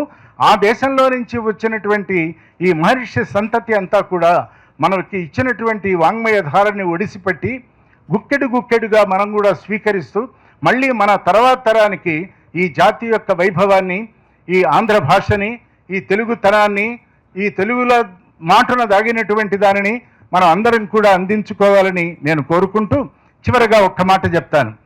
విశ్వనాథ్ సత్యనారాయణ గారిని వారణాసిలో అడిగారు, అయ్యా సంస్కృతానికి ఈ ఆంధ్రానికి ఏమిటి పోలిక, వాటి మధ్య ఉన్న సంబంధం ఏమిటి అని అడిగారు. అడిగితే ఆయన అన్నారు, రెండు అప్పచెల్లెళ్ళు అన్నారు. అప్పగారింటికి చెల్లెలు వెళ్ళినా, చెల్లెలింటికి అప్పగారు వెళ్ళినా 4 రోజులు ఉండవే అంటుందిట ఆయన చెప్పిన మాట. అన్నదమ్ముల ఇళ్ళ కనుక వెళితే ఇప్పుడే ఎందుకు వచ్చావురు అంటాట అన్నగారు. కాబట్టి ఆ భాషలు కలవు. కలిసి హృదయంతో కూడి జీవించేది ఏది అంటే సంస్కృతము, తెలుగు. మూలం సంస్కృతము, ఆంధ్రము. కాబట్టి మను చరిత్రలో పద్యం ఉంది, అటాచ్ అని కాంచే, 3 పదాలు, తర్వాతంతా సంస్కృతమే. అటదని కాంచ భూమిసురుడు అంబర చుంబి శిరస్సరజ్జరీ పటల ముహుర్ముహుర్లట దభంగ తరంగ మృదంగ నిస్వనస్ఫుట నటనానుకూల పరిఫుల్ల కలాప కలాపిజాలమున్ కటక చరత్కరేడు కరకంపిత సాలము శీతశైలమున్. ఇది పద్యం. అంటే హిమాలయాల దగ్గరికి ఈయన వెళ్ళలే, అలసాని పెద్దన గారు ఇక్కడే ఉన్నారు. కానీ హిమాలయాలలో ఏం జరుగుతున్నదో ఆ పద్యం నిండా రాశారు, ఆశ్వాసం అంతా రాశారు. అంటే కవి దార్శనికుడు, కవి రచయిత కాదు, రచయిత వేరు, కవి వేరు, పండితుడు వేరు, పండితమన్యుడు వేరు. ఇన్ని రకాలుగా ఉన్నటువంటి ఈ తెలుగు భాషా వైభవాన్ని మనం కాపాడుకోవాలని ఏదో ఒక సందర్భంలో రవీంద్ర భారతిలో ఒక ఆయన అన్నారు, అల్లసాని పెద్దన గారి తర్వాత సంస్కృతంలో తెలుగు పద్యం రాయేసిన వాడు ఎవడూ లేడే అని ఆయన వాపోయినారు. వాపోతే ఆ రోజు నేను ఒక పద్యం గుర్తు చేశాను. పూర్వాంభోనిధి కాళహస్తి నగరి శ్రీమన్మహేంద్రాచల శ్రీశైల ప్రముఖ త్రిలింగ శిఖరి ప్రాతర్నవోషస్విని కృష్ణాకంకణ కింకిణి ఝణఝణద్ గోదావరి కాంచిక ద్రాక్షాపేశల వాంగ్మయి విజయతాం త్రైలింగ పృథ్వీస్థలి. తెలుగునాట తెలుగు 3 ప్రాంతాల నుంచి ఓంకారనాదం వినిపిస్తుంది. ఈ ఓంకారము ప్రథమాక్షరము, దానిలో నుంచి పుట్టినదే ఆంధ్రము, ఆ ఆంధ్రము తెలుగైంది అని అనేకమైనటువంటి విశేషాలన్నింటినీ మనం తెలుసుకునే దిశగా తర్వాత తరానికి ఊతము సహాయము అందిస్తున్నటువంటి విద్యాసాగర్ గారికి ఈ సభ నమస్కరిస్తున్నది. మేము ఇంతకాలం గడిచి వచ్చాం గనక, మేము 70 దాటిన వాళ్ళం గనక మాకు పెద్దరికం వచ్చింది, మేము పెద్ద మనుషులం అయిపోయినాం. కాబట్టి ఈ సభని ఆశీర్వదించమన్నారు గనక మన పూర్వీకులైన మహర్షులు, ఋషులు, దార్శనికులు, తత్వవేత్తలు, విజ్ఞాన జ్ఞాన సేముషి దురంధరులు వీళ్ళందరూ కూడా ఈ భవ్య జాతిని నవ్య జాతిని నిండుగా ఆశీర్వదించాలని నేను మనస వచస శిరస కోరుకుంటూ ఇతిశం. అందరికీ నమస్కారం. ఎందరు విజ్ఞుల మధ్య పండితుల మధ్య కూర్చుంటే నాకు కొంచెం భయంగా సందేహంగా అనిపిస్తోంది. ఒక కథ గుర్తుకొస్తోంది. 2500 సంవత్సరాల క్రితం సోక్రటీస్ బతుకున్న రోజుల్లో ఆయన శిష్యులతో సంవాదం చేసేవాడు. ఆయన ఉపన్యాసం ఇచ్చేవాడు కాదు, పాఠాలు చెప్పేవాడు కాదు, కేవలం చర్చల ద్వారా జ్ఞాన సముపార్జన కోసం ప్రయత్నం చేసేవాడు. ఓ 20 ఏళ్ల పాటు అలాగా ఆయన ఇతర శిష్యులు వాళ్ళ మాటలు విన్నటువంటి శిష్యుడు లేచి, అయ్యా 20 ఏళ్ల పాటు నేను చాలా జాగ్రత్తగా మీ అందరి చర్చలు మాటలు వింటూ ఉన్నాను, ఒక్కసారి కూడా నోరు తెరవలేదు. అలా నోరు తెరవకుండా ఉంటే మంచిదా చెడ్డదా అని అడిగట. అనితర సాధ్యమైన శైలిలో ఆ మహాతత్వవేత్త సమాధానం చెప్పాట. సార్వకాలీనమైన సమాధానం, సార్వజనీయమైన సమాధానం. If you are a wise man, you are a fool. If you are a fool, you are a wise man అన్నట్ట. కొంచెం టైం పట్టిందట అందరికీ అర్థం కావడం కోసం.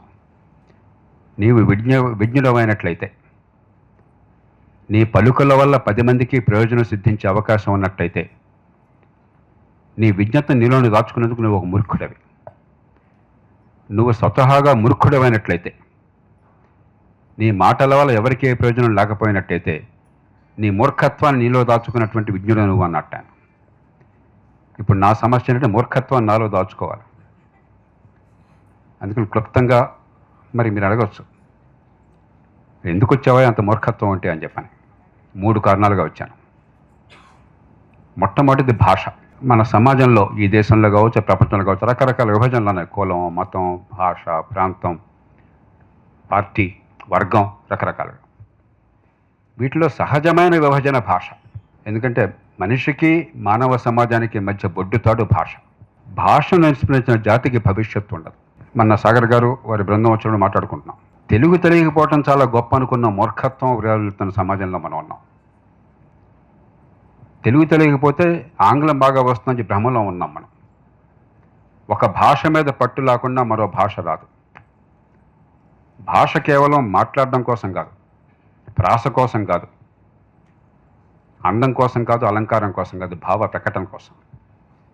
అంతేకాదు, భాష మీద పట్టు లేకపోతే మేధస్సు మీద పట్టు లేదు.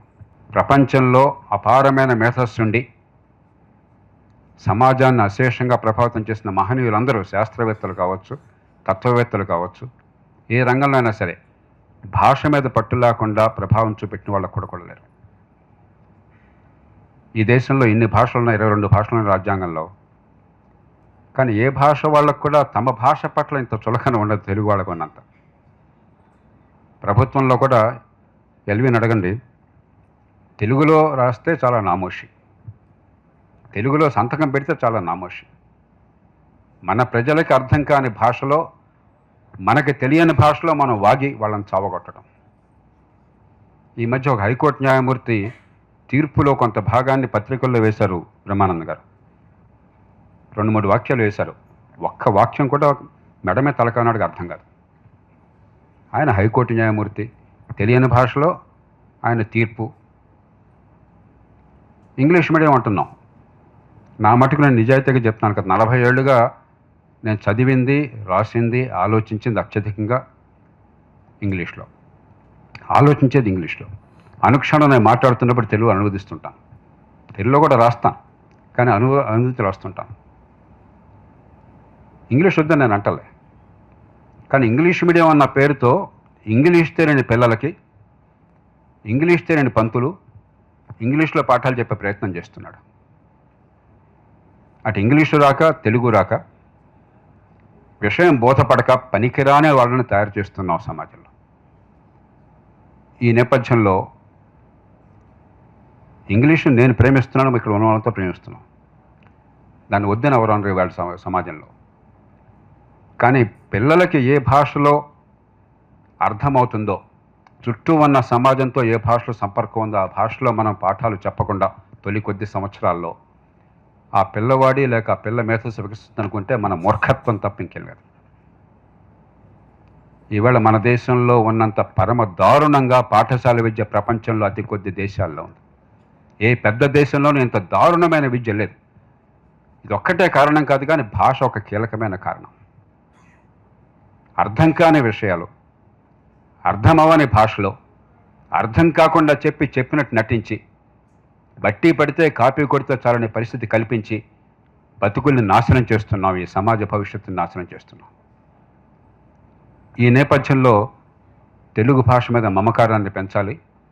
అటు సాంకేతిక విజ్ఞానాన్ని, ఇటు ఆహ్లాదాన్ని భాషతో కలపాలి. ఆ ప్రయత్నాన్నే ఈవేళ సాగర్ గారు వారి బృందం చేస్తున్నారు. అందుకోసం నేను వచ్చాను మొట్టమొదటి. రెండోది సంస్కృతి. ఒక అసాధారణమైన సంస్కృతి ఉంది. ప్రతి సంస్కృతిలో, సాంప్రదాయంలో చాలా గొప్పతనం ఉంటుంది, కొంత మూర్ఖత్వం ఉంటుంది. సంప్రదాయం పేరుతో కులం ఉన్నది, కుల వ్యవస్థ, కులం పేరుతో విచక్షణ ఉన్నది, దాన్ని తిరస్కరిద్దాం. సాంప్రదాయం పేరుతో మూఢనమ్మకాలు ఉన్నాయి, దాన్ని అణిచివేద్దాం. సాంప్రదాయం పేరుతో లింగ వివక్ష ఉన్నది, దాన్ని తిరస్కరిద్దాం. కానీ సాంప్రదాయాన్ని తిరస్కరించామనే వాడు మూర్ఖుడు. ఆ పునాదులు లేకుండా బతకాలనుకునేవాడు గాలిలో దీపం పెట్టేవాడు. ఎవరో ఒక పెద్ద ఆయన, ఒక విజ్ఞుడు చెప్పారు, చాలా ఏళ్ల క్రితం ఆయన ఇండోనేషియా వెళ్ళినప్పుడు ఎక్కడ చూసినా కూడా రామాయణము, అయోధ్య, ఆ పేర్లు కానీ లేకపోతే సంస్కృతి కానీ కనిపించింది. ఆయన ఆశ్చర్యంగా అడిగా, మీది ఇస్లాం మతం కదా, ఈ గొడవ అంతా ఏంటని అడిగట. ఆయన చాలా గర్వంగా చెప్పాట, ఇండోనేషియన్ నాయకుడు, Islam is our religion, our faith, Ramayana is our culture. ఆ విషయం మర్చిపోయినాం మనం ఈ దేశంలో. అదేదో నామేష అన్నట్టుగా సంస్కృతి మూలాలను మర్చిపోతున్నాం. ప్రపంచానికి ఈవేళ సున్నాన్ని ఇచ్చింది అంటే, దశాంశ నిర్మాణం చేసింది అంటే ఈ జాతి. ఓ ఆర్యభట్టుడు, ఓ బ్రహ్మగుప్తుడు. వాళ్ళ నుంచి ఈ ఇండియన్ న్యూమరల్స్, భారతీయ ఈ అంకెలు, ఇక్కడి నుంచి ఓ భారతీయుడు, ఒక బౌద్ధాన్ని స్వీకరించిన వాడు అబ్బాసిడ్ క్యాలిఫేట్లో అక్కడ ఉన్నత స్థానానికి వెళదామని చెప్పని అక్కడికి వెళుతూ ఈ గ్రంథాన్ని తీసుకెళ్ళాడు, బ్రహ్మగుప్తుడి గ్రంథాన్ని తీసుకెళ్ళాడు. అక్కడ దాన్ని అనువదించారు. క్వారిజ్మీ అని చెప్పిన ఒక పర్షియన్. అనువాదంలో చాలా పొడుగాటి శీర్షిక ఉన్నది ఆ పుస్తకానికి. దానిలో ఆల్ జబర్ అనే మధ్యలో ఉంటుంది. అంత పొడుగు పలకలేక ఆ పుస్తకాన్ని ఆల్ జబర్ అంటారు అరబిక్లోకి. యథాతథంగా బ్రహ్మగుప్తుడి పుస్తకాన్ని అనువదించాడు. అక్కడి నుంచి 12వ శతాబ్దంలో ఫ్యాబునిక్స్ ఇతరుల ద్వారా ఇటలీకి పోయింది. అక్కడి నుంచి డవిన్సీ అందుకున్నాడు, లియోనార్డో డవిన్సీ. అక్కడి నుంచి యూరోప్కి వెళ్ళింది. అది లేకపోతే ఆధునిక గణితం లేదు. ఆ ఆల్జబర్ అన్న పేరు నుంచి ఆల్జిబ్రా వచ్చింది, ఆల్జబర్ అన్న పేరు నుంచి ఆల్గారిథం వచ్చింది. మూలం ఈ సమాజం నుంచి, ఈ గడ్డ నుంచి వచ్చింది. మన సంస్కృతిలో పొరపాట్లను సవరిద్దాం, కానీ దానిలో ఔన్నత్యాన్ని గుర్తించకుండా మిడిమిడి జ్ఞానంతో, అజ్ఞానంతో, మూర్ఖత్వంతో ఉంటే మన మూలాలను కోల్పోతే నష్టపోయేది ఈ సమాజం, మన భవిష్యత్తు. కాబట్టి సంస్కృతిని గౌరవించాలి, దానిలో ఉన్న గొప్పతనాన్ని పెంచాలి, దానిలో ఉన్న మూర్ఖత్వాన్ని నిర్జించాలి. మూడోది, మరేమండి రామాయణం, మహాభారతం, ఈ సంస్కృతి అంతా దేవుడు, దైవత్వానికి సంబంధించినది.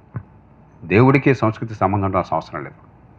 నా మటుకు నేను సంశయవాదిని, అగ్నాస్టిక్. నాకు తెలియదు దేవుడు నాడు తెలియదు. చిన్ననాడు మా తల్లిదండ్రుల పాటు నేను కూడా పూజలు చేసేవాడిని. గణేష్ చవితి నాడు వినాయకుడి కథ చదివేవాడిని. ఎప్పుడో 13 ఏళ్ల వయసులో బెట్టిన డ్రెస్సులు చదవడం మొదలెట్టిన తర్వాత దేవుడికి నాకు పెద్దగా సంబంధం లేదని అనిపించింది. నేను ఎప్పుడు చెప్తుంటాను, నాకు దేవుడికి ఉన్న సంబంధం మ్యూచువల్ నాన్ ఇంటర్ఫియరెన్స్. దేవుడు నన్ను గురించి పట్టించుకోకపోతే నేను కూడా దేవుని గురించి పట్టించుకోను, ఆయన సంగతి ఆయన చూసుకునేవాడు. కానీ దేవుడు ఉండక్కర్లే. మన సాంప్రదాయంలో అతి గొప్ప వాక్యం నాకు నచ్చింది ఏమిటంటే, ఋగ్వేదంలో ఏకం సత్ విప్రా బహుధా వదంతి. సత్యం ఒక్కటే. విజ్ఞులు బహురూపాల్లో సత్యాన్ని దర్శించే ప్రయత్నం చేస్తారు, దారులు వెతుక్కుంటారు. ప్రపంచ తార్కిక చింతనలో ప్రపంచంలో ఎక్కడ కూడా ఇంతటి లోతైనటువంటి అవగాహనతో ఎక్కడ సత్యం ఉన్నా వెలికి పట్టుకుంటాం, సత్యం కోసం దారిని వెతుక్కుంటాం అని చెప్పిన వాళ్ళు లేరు. అందుకే ఈ దేశం 2500 సంవత్సరాల క్రితం యూదులు ఈ దేశానికి వస్తే అప్పటి నుంచి ఇప్పటిదాకా శాంతియుతంగా వాళ్ళ సంప్రదాయాన్ని నడపగలుగుతున్నారు. జీసస్ క్రైస్ట్ శిలువను ఎక్కిన కొద్ది కాలంలోనే సెయింట్ థామస్ ఈ దేశానికి వస్తే అప్పటి నుంచి ఇప్పటిదాకా క్రైస్తవులు శాంతియుతంగా తమ మతాన్ని, తమ విశ్వాసాలని అమలు చేసుకోగలుగుతున్నారు ఆటంకం లేకుండా. మహమ్మద్ ప్రవక్త మక్కా నుంచి మదీనాకి వెళ్ళిన తర్వాత కేవలం 1-2 దశాబ్దాలకి అరబ్బులు ఇక్కడికి వస్తే అప్పటి నుంచి ఇప్పటిదాకా ఇస్లాంని దేశంలో ఏ రకమైన అడ్డంకి లేకుండా చేసుకోగలుగుతున్నారు. లొంగిపోకుండా అందరికీ అవకాశం ఇచ్చినటువంటి జాతి ఇది, అన్నిటిని ఇముడ్చుకున్న జాతి ఇది. చాలామంది మన సాంప్రదాయంలోకి వెళితే, మన రామాయణ మహాభారతంలో పిల్లలకు చెప్తే ఏదో మన మతాన్ని చెప్తున్నాం, మరొకటి చెప్తున్నాం అన్నటువంటి పొరపాటు భావంతో ఉన్నారు. ఇందాక వారు చెప్తున్నారు శ్రీమద్ రామాయణ కల్పవృక్షాన్ని గురించి. ఇదే గడ్డ మీద, తెలుగు గడ్డ మీద శ్రీమద్ రామాయణ విశ్వవృక్షం అని చెప్పి ముప్పాడు రంగనాయకం గారు రాశారు. ఎవరు ఆయుధాలు పెట్టేవాడిని కొట్టలేదు, ఎప్పుడు కూడా ఎవరు సజీవంగా ఉన్నారు. ఈ మధ్య ఫోన్లో మాట్లాడాను. వారి భావం వారిది, వారు అనుసరించేవారంటే అనుసరించేవాడిని, అభ్యంతరం లేదు. ఎంత ధీమా కావాలి దానికి, ఆ భావానికి. ఎలాంటి భావాన్ని అయినా సరే, ఎలాంటి విమర్శను విమర్శించుకునేటువంటి అద్భుతమైనటువంటి ఒక దూరదృష్టి ఉన్న, అందరినీ సమ్మిళితం చేసేటువంటి శక్తి ఉన్నటువంటి సమాజం మనది. కాబట్టి మనం నమ్మిన దేవుడితోనో, నమ్మిన సిద్ధాంతాలతోనో ముడిపెట్టాల్సిన అవసరం లేదు.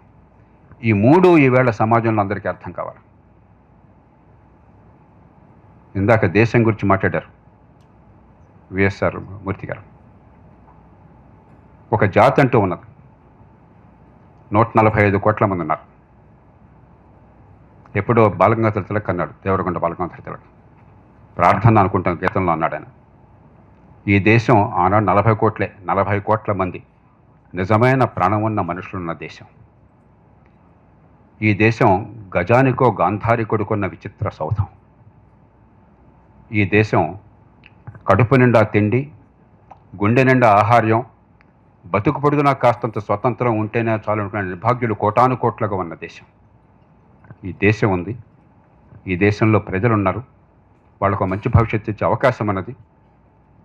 మానవ ఇతిహాసంలో తొలిసారిగా అందరి అవకాశాలని పెంచి, పేదరికాన్ని తొలగించి, వాళ్ళ శక్తి సామర్థ్యాన్ని వికసింపజేసి, నివారించదగ్గ క్లేశాన్ని నిర్మూలించే అవకాశం ఈవేళ ఈ శతాబ్దంలో మనకున్నది.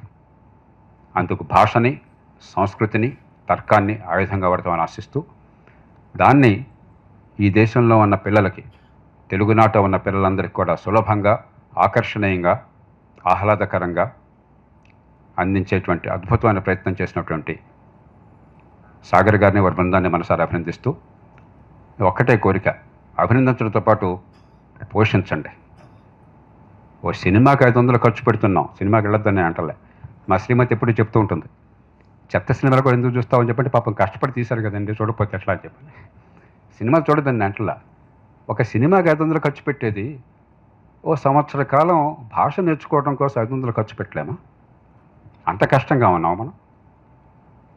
ఒకరోజు రెస్టారెంట్కి పోయి ఒక బ్రేక్ఫాస్ట్ చేస్తే 500 రూపాయలు అయ్యేది. మన సంస్కృతిని కాపాడుకోవటం కోసం, పిల్లలకి ఆ పునాదులు ఇవ్వడం కోసం 500 ఖర్చు పెట్టలేమా? పోషించాలి. మాటలు చాలు. ముఖ్యంగా ఆ మాట చెప్పడం కోసం నేను వచ్చాను. దీన్ని తెలుగు ప్రజలు ఆదరిస్తారని, అన్ని భాషలకు విస్తరించినప్పుడు ఈ దేశ ప్రజలు ఆదరిస్తారని, లబ్ధిని పొందుతారని మనసారా ఆశిస్తూ మరోసారి మంచి ప్రయత్నానికి గుండె జ్యోతులను అభినందనలు తెలియజేసుకుంటూ మీకు నమస్కరిస్తూ నేను సెలవు తీసుకుంటున్నాను. జై హింద్. ప్రధానంగా సాగర్ గారిని, వారి మిత్ర బృందాన్ని అభినందించడానికి మనందరం కూడా ఇక్కడికి వచ్చాం. ఇందాక జయప్రకాష్ గారు చెప్పినట్టుగా విద్యార్థి దశ నుంచి తెలుగు భాష నేర్చుకోవడం వల్ల ఎలాంటి మేలు ఆ పిల్లల యొక్క మేధాశక్తి మీద ప్రభావితం చేస్తుందో అనేక శాస్త్రీయ కోణాల నుంచి రాసిన రీసెర్చ్ పేపర్స్ మనకున్నాయి. అందులో ప్రత్యేకంగా 10 సంవత్సరాల లోపు ఉన్న విద్యార్థులకి మనం అందించిన విద్యనే జీవితాంతం కూడా ఉపయోగపడుతుందని అనేక పరిశోధనల ద్వారా తెలుస్తున్నది. ఆ వయస్సులో ఇవాళ మనం ఈ తెలుగు భాష, కొన్ని చోట్ల హిందీ, ఇంకొక పక్క ఇంగ్లీషు, అన్ని భాషలు ఆ వయస్సులోనే ప్రవేశపెట్టి పిల్లల్ని సతమతం చేస్తున్నాం. కొన్ని సందర్భాల్లో నేను ఈ మధ్యనే చూశాను, ఒక పాఠశాలకు వెళితే వాళ్ళందరూ రేపు మార్చి నెలలో 10వ తరగతి పరీక్షకు వెళ్తున్నారు. మీరు నమ్మరు, ఒక 25 మంది ఉన్న క్లాసులో ఒక 3 మాత్రమే ఒక పాఠ్యాంశంలో హిందీ వాళ్ళకున్న వాచకంలో మొదటి 4 పదాలు చదవగలిగారు. కేవలం 3 మాత్రమే చదవగలిగారు ఆ క్లాసులో. ఎందుకు వాళ్ళకి ఆ భాష తీసుకురావడం? ఇక్కడ పుట్టిన వాళ్ళందరూ ఉత్తర భారతానికి వెళ్ళే అవకాశం లేదు. ఎందుకు వాళ్ళకి హిందీ ఈ వయసులో తీసుకురావడం? మనం ఏమిటంటే ముందు నుంచి మనం చూస్తున్నది, మన ప్రత్యేకంగా తెలుగు వాళ్ళలో మనకి అత్యాశ, అన్నీ మన పిల్లలకు వచ్చేయాలి అని వాళ్ళ నెత్తి మీద కుమ్మరిస్తూ ఉంటాం ఈ సబ్జెక్ట్స్ అన్నీ. తెలుగు భాష మాత్రం మర్చిపోతున్నారు. అలాంటి పరిస్థితుల్లో సాగర్ గారు ఈ శాస్త్రీయ కోణంతో, శాస్త్రీయ ఈ ప్రమాణాలతో, ఈ పరిజ్ఞానంతో పిల్లలకి తెలుగు ఎలా నేర్పించాలి అనే ఉద్దేశంతో తయారు చేసిన ఈ కార్యక్రమంలో పాల్గొనాలి అనే ఒక ఉద్దేశంతో ఇక్కడ రావడం జరిగింది. వారిని అభినందిస్తూ, సమాజంలో ఇంకా అనేక మంది వివిధ రకాలుగా భాషకి సేవ చేస్తున్నారు. ఉదాహరణకి శ్రీ చల్లా సాంబిరెడ్డి అని ఒక ఆయన పావన సేవా సమితి అని పెట్టుకుని మన దగ్గరున్న శతక సాహిత్యం అంతా కూడా ఒక 3 వాల్యూమ్స్గా దాన్ని సంకలనం చేసి ఆయన ఉచితంగా కొన్ని వేల ప్రతులు పంపిణీ చేశారు. నాకు జ్ఞాపకం, నేను తిరుమల తిరుపతి దేవస్థానంలో పనిచేస్తున్నప్పుడు అన్ని ప్రాంతాల్లో తెలుగు అధ్యాపకులందరినీ కూడా చేర్చి వారికి ఈ గ్రంథాలన్నీ అందించి పిల్లల మధ్యన పోటీలు నిర్వహించారు. ఆ పోటీలు నిర్వహించిన తర్వాత బహుమతి ప్రదానానికి మళ్ళా నన్ను పిలిస్తే నేను వెళ్ళాను. ఆ రోజు మొట్టమొదటి బహుమతి పొందింది ఒక ముస్లిం బాలిక. వీళ్ళు అందరూ హిందువులు వస్తారనే దృష్టితో వీళ్ళు తీసుకొచ్చిన బహుమతులన్నీ రాముల వారి ఫోటో, వెంకటేశ్వర స్వామి వారి ఫోటో, ఇలాంటి ఫోటోలన్నీ తీసుకుపెట్టుకున్నారు. ఫస్ట్ ప్రైజ్ వచ్చిందేమో ముస్లిం అమ్మాయి. వీళ్ళు సందేహిస్తున్నారు ఏం చేయాలో అని. సాంబిరెడ్డి గారు వారి మిత్రులు, ఆ తల్లిగారు వచ్చి, ఆ పిల్ల తల్లిగారు వచ్చి మాకేం ఇబ్బంది లేదండి, మాకు వెంకటేశ్వర స్వామి వారి ఫోటో ఇవ్వండి, మేము తీసుకెళ్తాం ఇంటికి అంది. తెలుగు భాష అంత చక్కగా ఎవరైనా నేర్చుకోగలుగుతున్నారు, అంత చక్కగా ఉచ్చరించగలుగుతున్నారు. సాంబిరెడ్డి గారు లాంటి వాళ్ళు అనేక మంది సమాజంలో ఉన్నారు. అలాగే ఈ మధ్యనే ఒక ప్రముఖ జర్నలిస్ట్ మదన్ గుప్తా గారు ఇందాక జేపీ గారు చెప్పిన అంశాలన్నీ కూడా చక్కగా సంకలనం చేసి భారతీయ వైభవం అని చెప్పి ఒక మంచి గ్రంథం తీసుకొచ్చారు. ఎన్ని అంశాలు అందులో ఉన్నాయంటే మనం ఆశ్చర్యపోతాం అసలు. అవి తీసుకుని నేషనల్ ఇన్స్టిట్యూట్ ఆఫ్ న్యూట్రిషన్ కావచ్చు, నేషనల్ ఫిజికల్ ల్యాబొరేటరీస్ వాళ్ళు తీసుకుంటే అవి రిసెర్చ్ ప్రాజెక్ట్స్ కింద వాటిని వాళ్ళు తయారు చేసి ఇంకా మున్ముందు పిల్లల చేత పరిశోధనలు చేయించవచ్చు. అలాగే మన వేదంలో, మన ఉపనిషత్తుల్లో ఉన్న అనేక వాక్యాలకి నానార్థాలు తెలియట్లేదు. శాస్త్రీయ కోణం నుంచి అంతకంటే ఎవరు చూడట్లేదు. ఒకానొక పెద్ద మనిషి ఆ ఉపనిషత్తులో ఉన్న వాక్యాలు కొన్ని తీసి జాగ్రత్తగా పరిశీలన చేసి తయారు చేసిన ఒక పదార్థం డిఆర్డిఓ వాళ్ళకి అందించగా ఆ పదార్థాన్ని భారతీయ విమానాల మీద జల్లితే అది విదేశీయుల రాడార్లో విమానం కనిపించట్లేదు. అంత అద్భుత శక్తి ఆయన ఆవిష్కరించగలిగారు. కాబట్టి మన సంస్కృతి, మన వాంగ్మయంలో ఎలాంటి విషయాలు ఉన్నాయో మనకి ఎవరికీ తెలియటం లేదు. మనందరం కూడా ఏదో చదివేశాం, Jack and Jill went up the hill చదువుకుంటూ పెరిగిపోయాం. ఇవాళ మనం ఎవరినైనా మనని కనబడి ఏమయ్యా నీకు భాష రాదు కదా, ఇది లేదు అది తెలియదు అంటే చిన్నపోతాం అని చెప్పి కొన్నిసార్లు ఇలాంటి సభలకు కూడా కొంతమంది దూరం అవుతున్నారు. ఎందుకంటే ఈ విషయాలు ఏవి చదవట్లేదు. కనీసం రిటైర్మెంట్ తర్వాత నాలాగైనా చదివితే బాగుంటుంది. మనం తప్పకుండా ఇలాంటి సాగర్ గారు లాంటి వారి యొక్క ప్రయత్నాల్ని మనందరం కూడా సమర్థిద్దాం, అందరికీ చేరవేద్దాం. ఇందాక జేపీ గారు చెప్పినట్టుగా కనీసమైన ఆర్థిక వెసులుబాటు ఇలాంటి వాటికి కలగడానికి మనందరం కూడా దోహదపడదాం. స్వామి వివేకానంద చెప్పినట్టుగా సామాన్య మానవుడు కేవలం 2% మాత్రమే మేధాశక్తి వినియోగిస్తున్నాడు జీవితకాలంలో అని ఆయన చెప్పారు. కేవలం 2% మాత్రమే. అందుకే స్వామి వివేకానంద మీ అందరికీ తెలుసు, ఆయన ఏకసంతాగ్రాహి. ఆయన గ్రంథాలయంలో పుస్తకం తీసుకుని ఒకసారి తిరగేసి గ్రంథాలయంలో మళ్ళా వెనక్కి ఇచ్చారట. ఇచ్చిన ఆయన లైబ్రరీని అడిగాడు, ఏమయ్య చదివేశావా అన్నాడు. చదివేశాను అన్నాడు. ఆయన తీసి ప్రశ్నలు వేస్తే సమాధానం చెప్పగలిగాడట. ఒకసారి చూసి ఆయన గ్రహించగలిగాడు. అంత అద్భుతమైన మేధాశక్తి మనందరికీ ఉండి దాన్ని వినియోగించుకోలేకపోతున్నందుకు మనందరం దుఃఖిస్తూ కాలయాపన చేయకుండా ఇలాంటి వాటిల్లోకి మన పిల్లల్ని ప్రవేశపెట్టగలిగితే తప్పకుండా ప్రయోజకులవుతారు.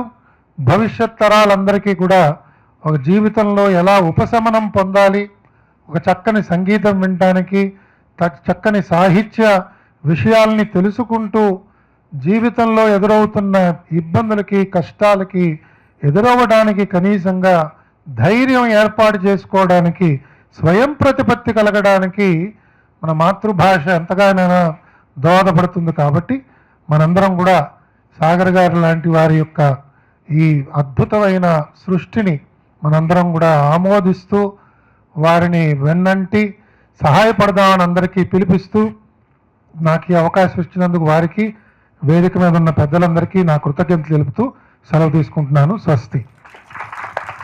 అందరికీ నమస్కారం అండి. ఈ వేదిక మీద ఉన్న పెద్దల పక్కన నుంచోటానికి కాదు, కనీసం దూరం నుంచి వారిని చూడడానికి కానీ ఏ అవకాశము లేని ఒక సామాన్యమైన చిన్న ఎంఏ చదువుకున్న అమ్మాయిని మాత్రమే నేను. అనుకోకుండా సోషల్ మీడియా వల్ల వీరందరి పక్కన కూర్చుని వారితో పాటు ఈ స్టేజ్ మీద మాట్లాడే ఒక అవకాశాన్ని పొందాను. పూర్తిగా సోషల్ మీడియాకే ఈ క్రెడిట్ ఇచ్చేయాలండి. అయితే మహాభారతం, భాగవతం, రామాయణం, ముందుగా చెప్పవలసినటువంటి ఆదికావ్యం రామాయణం గురించి ఏదైనా ఒక ప్రయత్నం చేద్దాము అన్నమాట నేను కూడా అనుకుంటూ ఉండేదాన్ని, కానీ నాకు అది క్రియారూపం దాల్చలేకపోయింది.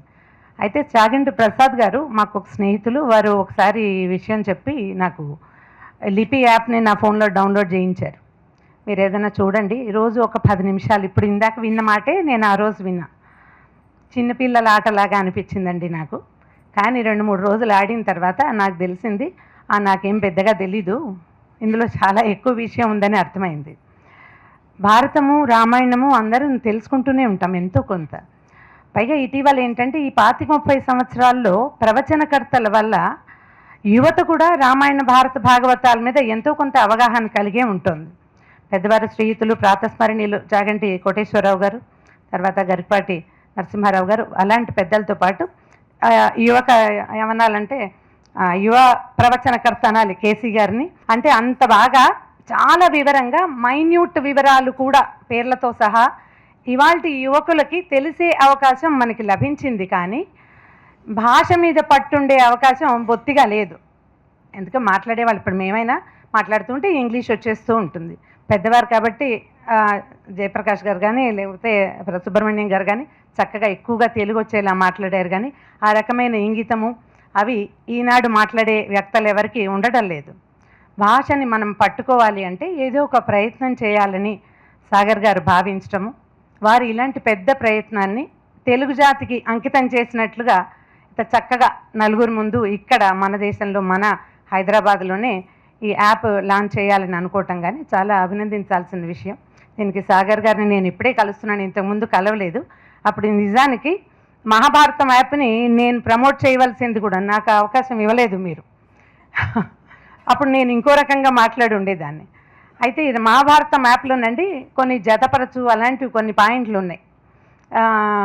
దుర్యోధనుడి కుమార్తె గబుక్కున ఎవరైనా చెప్తారా అండి? పెద్దవాళ్ళు కూడా మనకి తెలుసు కూడా జ్ఞాపకం రాదు. దుర్యోధనుడి భార్య, మహాభారతం తెలుసు మనకి, కానీ దుర్యోధనుడి భార్య అంటే దుర్యోధనుడే గుర్తొస్తాడు, గాంధారి సూతుడు కాబట్టి. భానుమతి గారు అదిగో పెద్దవారికి తెలుస్తుంది, యంగ్స్టర్స్కి తెలిసే అవకాశం లేదు. ఇంకొక పాయింట్ ఉందండి ఇక్కడ, తెలియడం కాదు మనకి తెలిసి కూడా ఇప్పుడు నాకు తెలుసు, నాకు వెంటనే జ్ఞాపకం రాలా.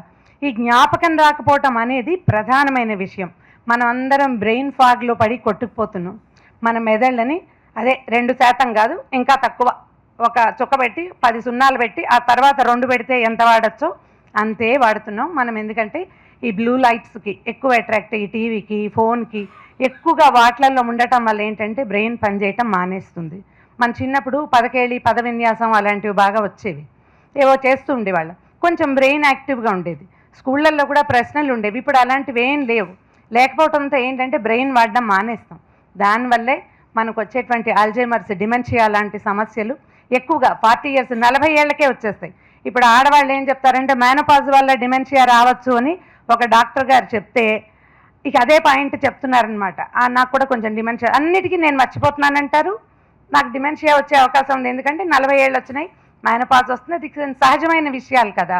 అయితే మనం కనుక ఇలాంటి యాప్ ఏదైనా ఒకటి వాడుతూ ఉంటే దాంట్లోంచి బయటకు వస్తాం. ఒక 15 రోజుల పాటు మహాభారతం లిపి యాప్ని వాడాక నాలో చేంజ్ నాకు చాలా కనపడిందండి. నేను పేర్లకి తడుముకునేదాన్ని. మామూలుగా కథలు చెప్పేటప్పుడు నేను చాలా కథలు చెప్తా, అన్ని పేర్లు జ్ఞాపకం ఉంటాయి, కానీ కొన్నిటికి కొంచెం అంటూ ఉంటే కెమెరా ఆపేస్తారు. ఎలాగూ రికార్డెడ్ ప్రోగ్రామ్ కదా, నేనేం తడుకుంటున్నానో ప్రజలకు తెలీదు, నేను అనర్గళంగా చెప్పేస్తున్నాను అనుకుంటారు. అంత కాదు, జ్ఞాపకం రావటం లేదు అలా తెలుస్తుంది అనమాట. కానీ యాప్ వాడడం మొదలుపెట్టిన తర్వాత అంటే లిపి గేమింగ్, నేను మహాభారతం ఒక్క కథ కూడా చదవలేదండి, నన్ను క్షమించాలి పెద్దవారు. ఎందుకంటే నేను ఇదే చేస్తూ వచ్చా, రోజు జతపరచడము, అవి ఇవి కూడుతూ ఉండటము, అక్కడి నుంచి 10 ఒక అక్షరం ఇచ్చి మిగిలిన అక్షరాలని జతపరచడం, కొత్త పదాలు తయారు చేయటం, అది చాలా ఉపయోగపడింది. ఒక 15 రోజుల తర్వాత నేను తడుకోవట్లేదని నాకు అర్థమైంది. అంటే నా బ్రెయిన్ యాక్టివ్ కావడానికి లిపి యాప్ చాలా సహాయం చేసింది. ఇప్పుడు నాకు ఒక్కదానికే చేస్తే ఎట్లా అని నేను ఒక 5-6 స్నేహితులను కూడా ఇందులోకి దింపాను నేను. తర్వాత మీరెంత చేశారు, నేను ఎంత చేశాను, ఏం చేశారు అని మాట్లాడుకోవటం కూడా మొదలుపెట్టాం. ఇది కూడా బాగానే ఉంది. కిట్టి పార్టీలో పిచ్చి సంగతులు చెప్పుకునే బదులు కొంచెం చక్కగా ఇవి మాట్లాడుకోవచ్చు కదా. నేను ఒక 5-6 స్టూడెంట్స్ని కూడా దీంట్లో ఇన్వాల్వ్ చేశాను, అది కూడా బాగా వెళ్ళింది. అంతకుముందు ఏ సినిమా యాక్టర్గా పెళ్ళి ఎప్పుడు, వాళ్ళు ఏ దేశంలో పెళ్లి చేసుకున్నారు, పెళ్ళికి వాళ్ళు ఎక్కడ షాపింగ్ చేశారు, వాటి మీద కూడా ప్రజలు మాట్లాడుకుంటూ ఉండేవాళ్ళు. ఈ మాటలు తగ్గించాలి, మహాభారతం మీద లేదా రామాయణం మీద మాట్లాడించాలంటే ఇలాంటి మరిన్ని ప్రయత్నాలు పుష్కలంగా జరిగితే అప్పుడు ప్రజల్లో ఈ అనవసరమైన అంటే సమాచారం కొంత కావాలనుకోండి, మరీ చెత్త కానీ అనవసరమైంది వాళ్ళెవరిదో మనకెందుకు, మన సంగతి మనకు తెలియాలి కదా. ఆ సంగతితో పాటు మన బ్రెయిన్ కూడా కొంచెం యాక్టివ్గా అయ్యే అవకాశం ఉన్న లిపి లాంటి యాప్ని తప్పకుండా ప్రోత్సహించాలండి. మా తాతగారు వావిళ్ళు వారు మొట్టమొదట తెలుగులో ప్రింట్ చేసిన రామాయణం ప్రతులు మా ఇంటికి వచ్చినాయండి 74లో. వస్తే ఆ పుస్తకాలన్నింటినీ ప్రూఫ్ రీడింగ్ చేశారు. వావిళ్ళు ప్రెస్ అప్పుడు మద్రాసులో ఉండేది. అక్కడి నుంచి ట్రైన్లో పంపించారు ఆ పుస్తకాలన్నీ. అవి ఎంత ఉండేవి, A4 సైజు పేపరు, ఇంతలా ఆ పుస్తకం ఎర్రటి కాలికో బైండింగ్ అలా ఉండేదన్నమాట. 74 అంటే నాకు ఒక 4-5 సంవత్సరాల వయసు ఉందంతే. తాతగారు ఆ పుస్తకాలన్నీ ప్రూఫ్ రీడింగ్ చేసి వెనక్కి పంపించారు, బంగీ కట్టి రైల్లోనే పంపారు. మళ్ళీ ఒక ఇంచుమించు సంవత్సరం 14 నెలల తర్వాత కొత్తగా ప్రింట్ చేసిన పుస్తకాలని, ఆ పాత పుస్తకాలని కూడా మళ్ళీ వెనక్కి పంపించారు. ఆ పుస్తకాలు చదువుతుండేవారు. తాతగారు రోజు రామాయణం చదివేవారు. అంచేత చిన్నతనం నుంచి మా జీవితాల్లోకి రామాయణం వచ్చేసింది. మేము ఏదో ఒక శ్లోకాన్ని తప్పకుండా చదువుకోవటం, ఎక్కడికైనా వెళ్ళేటప్పుడు జయమంత్రం చదువుకోవాలి, ఇందులో రాముడు చెప్పిన శ్లోకాలు కొన్ని చెప్పాలి, లక్ష్మణుడి కోసం అన్న శ్లోకాలు చెప్పాలి, అలా చిన్నప్పటి నుంచి అలవాటు చేశారు. తర్వాత మళ్ళీ 70s 80sలో జయలక్ష్మి పబ్లికేషన్స్ వాళ్ళు రామాయణాన్ని ప్రింట్ చేసినప్పుడు మా తాతగారు నచేత్ వాల్మీకి భవిష్యత్ అని ఒక రైటప్ రాసి ఇచ్చారు. ఒకవేళ వాల్మీకి కనుక లేకపోయి ఉంటే రామాయణం ఎక్కడిది అని, సంస్కృతంలోనే. వారు సంస్కృత పండితులు అవ్వటం వల్ల ఆ శ్లోకాలు ఇప్పటికీ కూడా ఈ బాలకాండ ప్రతిలో మొట్టమొదటి ముందు కనపడతాయి. STG వరదాచార్యులు గారని తాతగారి పేరు కూడా కనపడుతుంది. ఈ నచేత్ వాల్మీకి భవిష్యత్ అనే రైటప్ ఏంటంటే, వాల్మీకి కనుక లేకపోతే రాముడు ఎక్కడుండేవాడు, రాముడు మనకి తెలిసేవాడా? వాల్మీకి ఉండటం వల్లే కదా మనకి రాముడు తెలిసాడు. నువ్వెంత ప్రఖ్యాతుడివో నీ కథానాయకుడు నీకంటే ఎక్కువ ప్రఖ్యాతుడు. సాధారణంగా రచయితల పేర్ల కంటే వాళ్ళ కథానాయకుల పేర్లు ఎక్కువ ప్రఖ్యాతిని పొందుతాయి. ఇప్పుడు చూడండి, ఇటీవల ఎద్దనపూడి సులోచనారాయణ గారి కంటే ఆవిడ రాజశేఖరం అందరికీ బాగా తెలుసు. అవునని తలకాయ చెప్తున్నారు చూడండి. పుస్తకాలు చదివే వాళ్ళందరికీ కథానాయకులు బాగా ప్రఖ్యాతులుగా ఉంటారు. వాల్మీకి వల్ల రాముడు ప్రఖ్యాతుడయ్యాడు. మన జీవితాల్లో నుంచి 2 యుగాల ముందున్న రాముడు ఇప్పటికీ మనతో పాటు నడుస్తూనే ఉన్నాడు. ఏ మంచి మాట చెప్పాలన్నా రాముడు మంచి బాలుడు అనాలి. అలాంటి రామాయణాన్ని తేలికగా చిన్న పదాలతో, చిన్న చిన్న కథలతో అన్ని పాత్రల్ని పరిచయం చేస్తూ ఇలా యాప్ ద్వారా మనం ఈనాటి పిల్లలకి, యువతరానికి అందించగలగటం నిజంగా చాలా అదృష్టం అండి. ఇలాంటి అద్భుతమైన క్రియని విత్ ఏమనాలంటే బ్రెయిన్ని కొంచెం ముందుకు తీసుకెళ్లే ఒక ప్రక్రియని కూడా జోడించి ప్రజలకు అందించే ప్రయత్నం చేసిన సాగర్ అనసింగరాజు గారికి అనేక అభినందనలు. ఇలా పెద్దవారి సమక్షంలో నోటుకొచ్చిన 2 మాటలు మాట్లాడే అవకాశం ఇచ్చినందుకు వారికి అనేక కృతజ్ఞతలు. వారికి నన్ను పరిచయం చేసిన చాగంటి ప్రసాద్ గారికి, వారి శ్రీమతి నా శిష్యురాలు చాగంటి రోహిణి గారికి, ఇద్దరికీ కూడా చాలా కృతజ్ఞతలు. Thank you very much. నారాయణం నమస్కృత్య నరం చైవ నరోత్తమం దేవీం సరస్వతీం వ్యాసం తతో జయముదీరయేత్. మహాభారతానికి ఇంకొక పేరు జయ. సో మహాభారతాన్ని పూర్తిగా చదవలేని వాళ్ళు 8800 శ్లోకాలు చదివితే మనకు ధర్మం అర్థమవుతుంది. దాని తర్వాత 24,000 శ్లోకాలు భారతం, అంటే పాండవుల జీవితాన్ని తెలుసుకుంటే మనకు భారతం అర్థమవుతుంది. తాత్వికంగా ధర్మార్థ కామ మోక్షములు ఎలా దొరకాలి, ఒక మనిషి ధర్మాన్ని ఎలా పట్టుకోవాలి, ఆ ధర్మాన్ని అర్థం చేసుకున్న వ్యక్తి అర్థకామములు ధర్మాన్ని పట్టుకొని ఉండాలి. అదే మన భారతీయ సంస్కృతి. సనాతనం అంటే ఇక్కడ దేవుడు కాదు ప్రధానం, ధర్మాన్ని అర్థకామములు పట్టుకుంటే మనిషి మోక్షం చేరుతాడనేది ఒక సందేశాన్ని వ్యాసుడు ఇచ్చాడు మనకి. అలాంటిది నాకు, అంటే వీళ్ళందరికంటే నేను వయసులో చాలా చిన్నవాడిని. మా గురువు గారు నేను ఎక్కువ శాతం బాంబే, ఢిల్లీలో పెరిగాను నేను. సో కాలేజు, స్కూల్ అయిపోయిన తర్వాత సంధ్యావందనాది ఇవన్నీ క్రియలు నేర్పించడానికి నన్ను దగ్గరే చెంబూరు, ఆ ఢిల్లీలో ఆర్కేపురం ఇలాంటి మఠాలకు పంపించేవాళ్ళు. అక్కడ నేర్చుకోవాలి, లేకపోతే కంప్లీట్ వెస్టర్నైజ్డ్ పర్సన్ అయిపోతారు అని మా తండ్రి గారు వాళ్ళు. నాకు ప్రేరణ ఎలా కలిగింది అసలు మహాభారతం అంటే, ఎప్పుడైనా ఒక మోడర్న్ స్కూల్లో మనం సివిలైజేషన్స్ గురించి మాట్లాడతాం. ఏమని గ్రీక్ సివిలైజేషన్ అంటాం, రోమన్ సివిలైజేషన్ అంటాం. హిందూయిజంకి వచ్చేసరికి అది మిథాలజీ అంటాం. అదొక మిత్, అంటే జరుగుండొచ్చు, జరగకపోయి ఉండొచ్చు. అలాగని చూసుకుంటే మనం ఓల్డ్ టెస్ట్మెంట్లో మోసెస్ సీని క్రాస్ చేసింది కూడా అది అద్భుతంగా ఉంటుంది. అది ఆయన ఒక దండం పెడితే సీ 2 భాగాలుగా ఆయన రెడ్ సీ క్రాస్ అవుతాడు. అది మిత్ కాదు వాళ్ళకి, అది సివిలైజేషన్, అది ఒక హిస్టరీ వాళ్ళకి. మరి మనది మాత్రం మిథాలజీ ఎందుకయింది అనేది ఫస్ట్. అంటే ఎన్ని శాస్త్రాలు గురుముఖంగా నేర్చుకున్నా మనసులో ఒక సందేహం, అసలు ఇది నిజంగా జరిగిందా, లేకపోతే కేవలం మనం ఆ ధర్మంలో పుట్టాం కాబట్టి మనం నమ్ముతున్నామా అని. దీనికి నా లైఫ్ టర్నింగ్ పాయింట్ ఏంటంటే Shikarpura Raghunatharao, a famous archaeologist who also published a book called the lost Dwarka. దాని మీద ఒక పెద్ద డాక్యుమెంటరీ కూడా ఉంది, ఇంటర్నేషనల్ ఛానల్స్ చేసింది. ఆయన మైసూర్ వాస్తవ్యుడు ఆయన. So he did extremely well work in archaeology. 1960s నుంచి 1980s వరకు ఆయన ద్వారక దగ్గర ఉన్న ప్రాంతం మెరైన్ ఆర్కియాలజీ చేసి ఆయన ఎన్నో విషయాలు చెప్పాడు. అప్పుడు భారతదేశ పరిస్థితి, మరి మన యొక్క economy and all, it did not come out. Afterwards in 2025 Alok Tripathi, he's also an archaeologist, and ఆయన ద్వారక కృష్ణుడి టెంపుల్ గోమతి సముద్రంలో కలిసే చోట ఆల్మోస్ట్ ఒక 50 feet తవ్వితే 7 layers ఆఫ్ సివిలైజేషన్ బయటకు వచ్చింది. స్టిల్ ద్వారక కృష్ణుడు వెళ్తున్నప్పటి నుంచి కుశస్థలి అంటే వాళ్ళ యాన్సిస్టర్స్ వరకు సివిలైజేషన్స్ మార్క్స్తో సహా మీరు ఇవన్నీ యూట్యూబ్లో కొడితే మీకు వస్తుంది. అంటే ఇది మన హిస్టరీ. సో ఈ హిస్టరీని మనం ఇమీడియట్ హిస్టరీ చూస్తాం. ఏమిటి అంటే మొహమ్మద్ గోరీ, గజ్నీ, లేకపోతే ఇంకా ముందుకెళ్తే క్రైస్టు, ఆ మధ్యలో మొహమ్మద్ ప్రవర్త. సో దానికి ముందేం జరిగింది, సో బుద్ధ ముందేం జరిగింది, అసలు అది మనం ఎప్పుడు పట్టించుకోలేదు. 3000 BC, that was a time when Kaliyuga started. ఇవాళ నుంచి 5000 సంవత్సరాల కిందట కలియుగం ప్రవేశించిందని మనం అనుకుంటాం.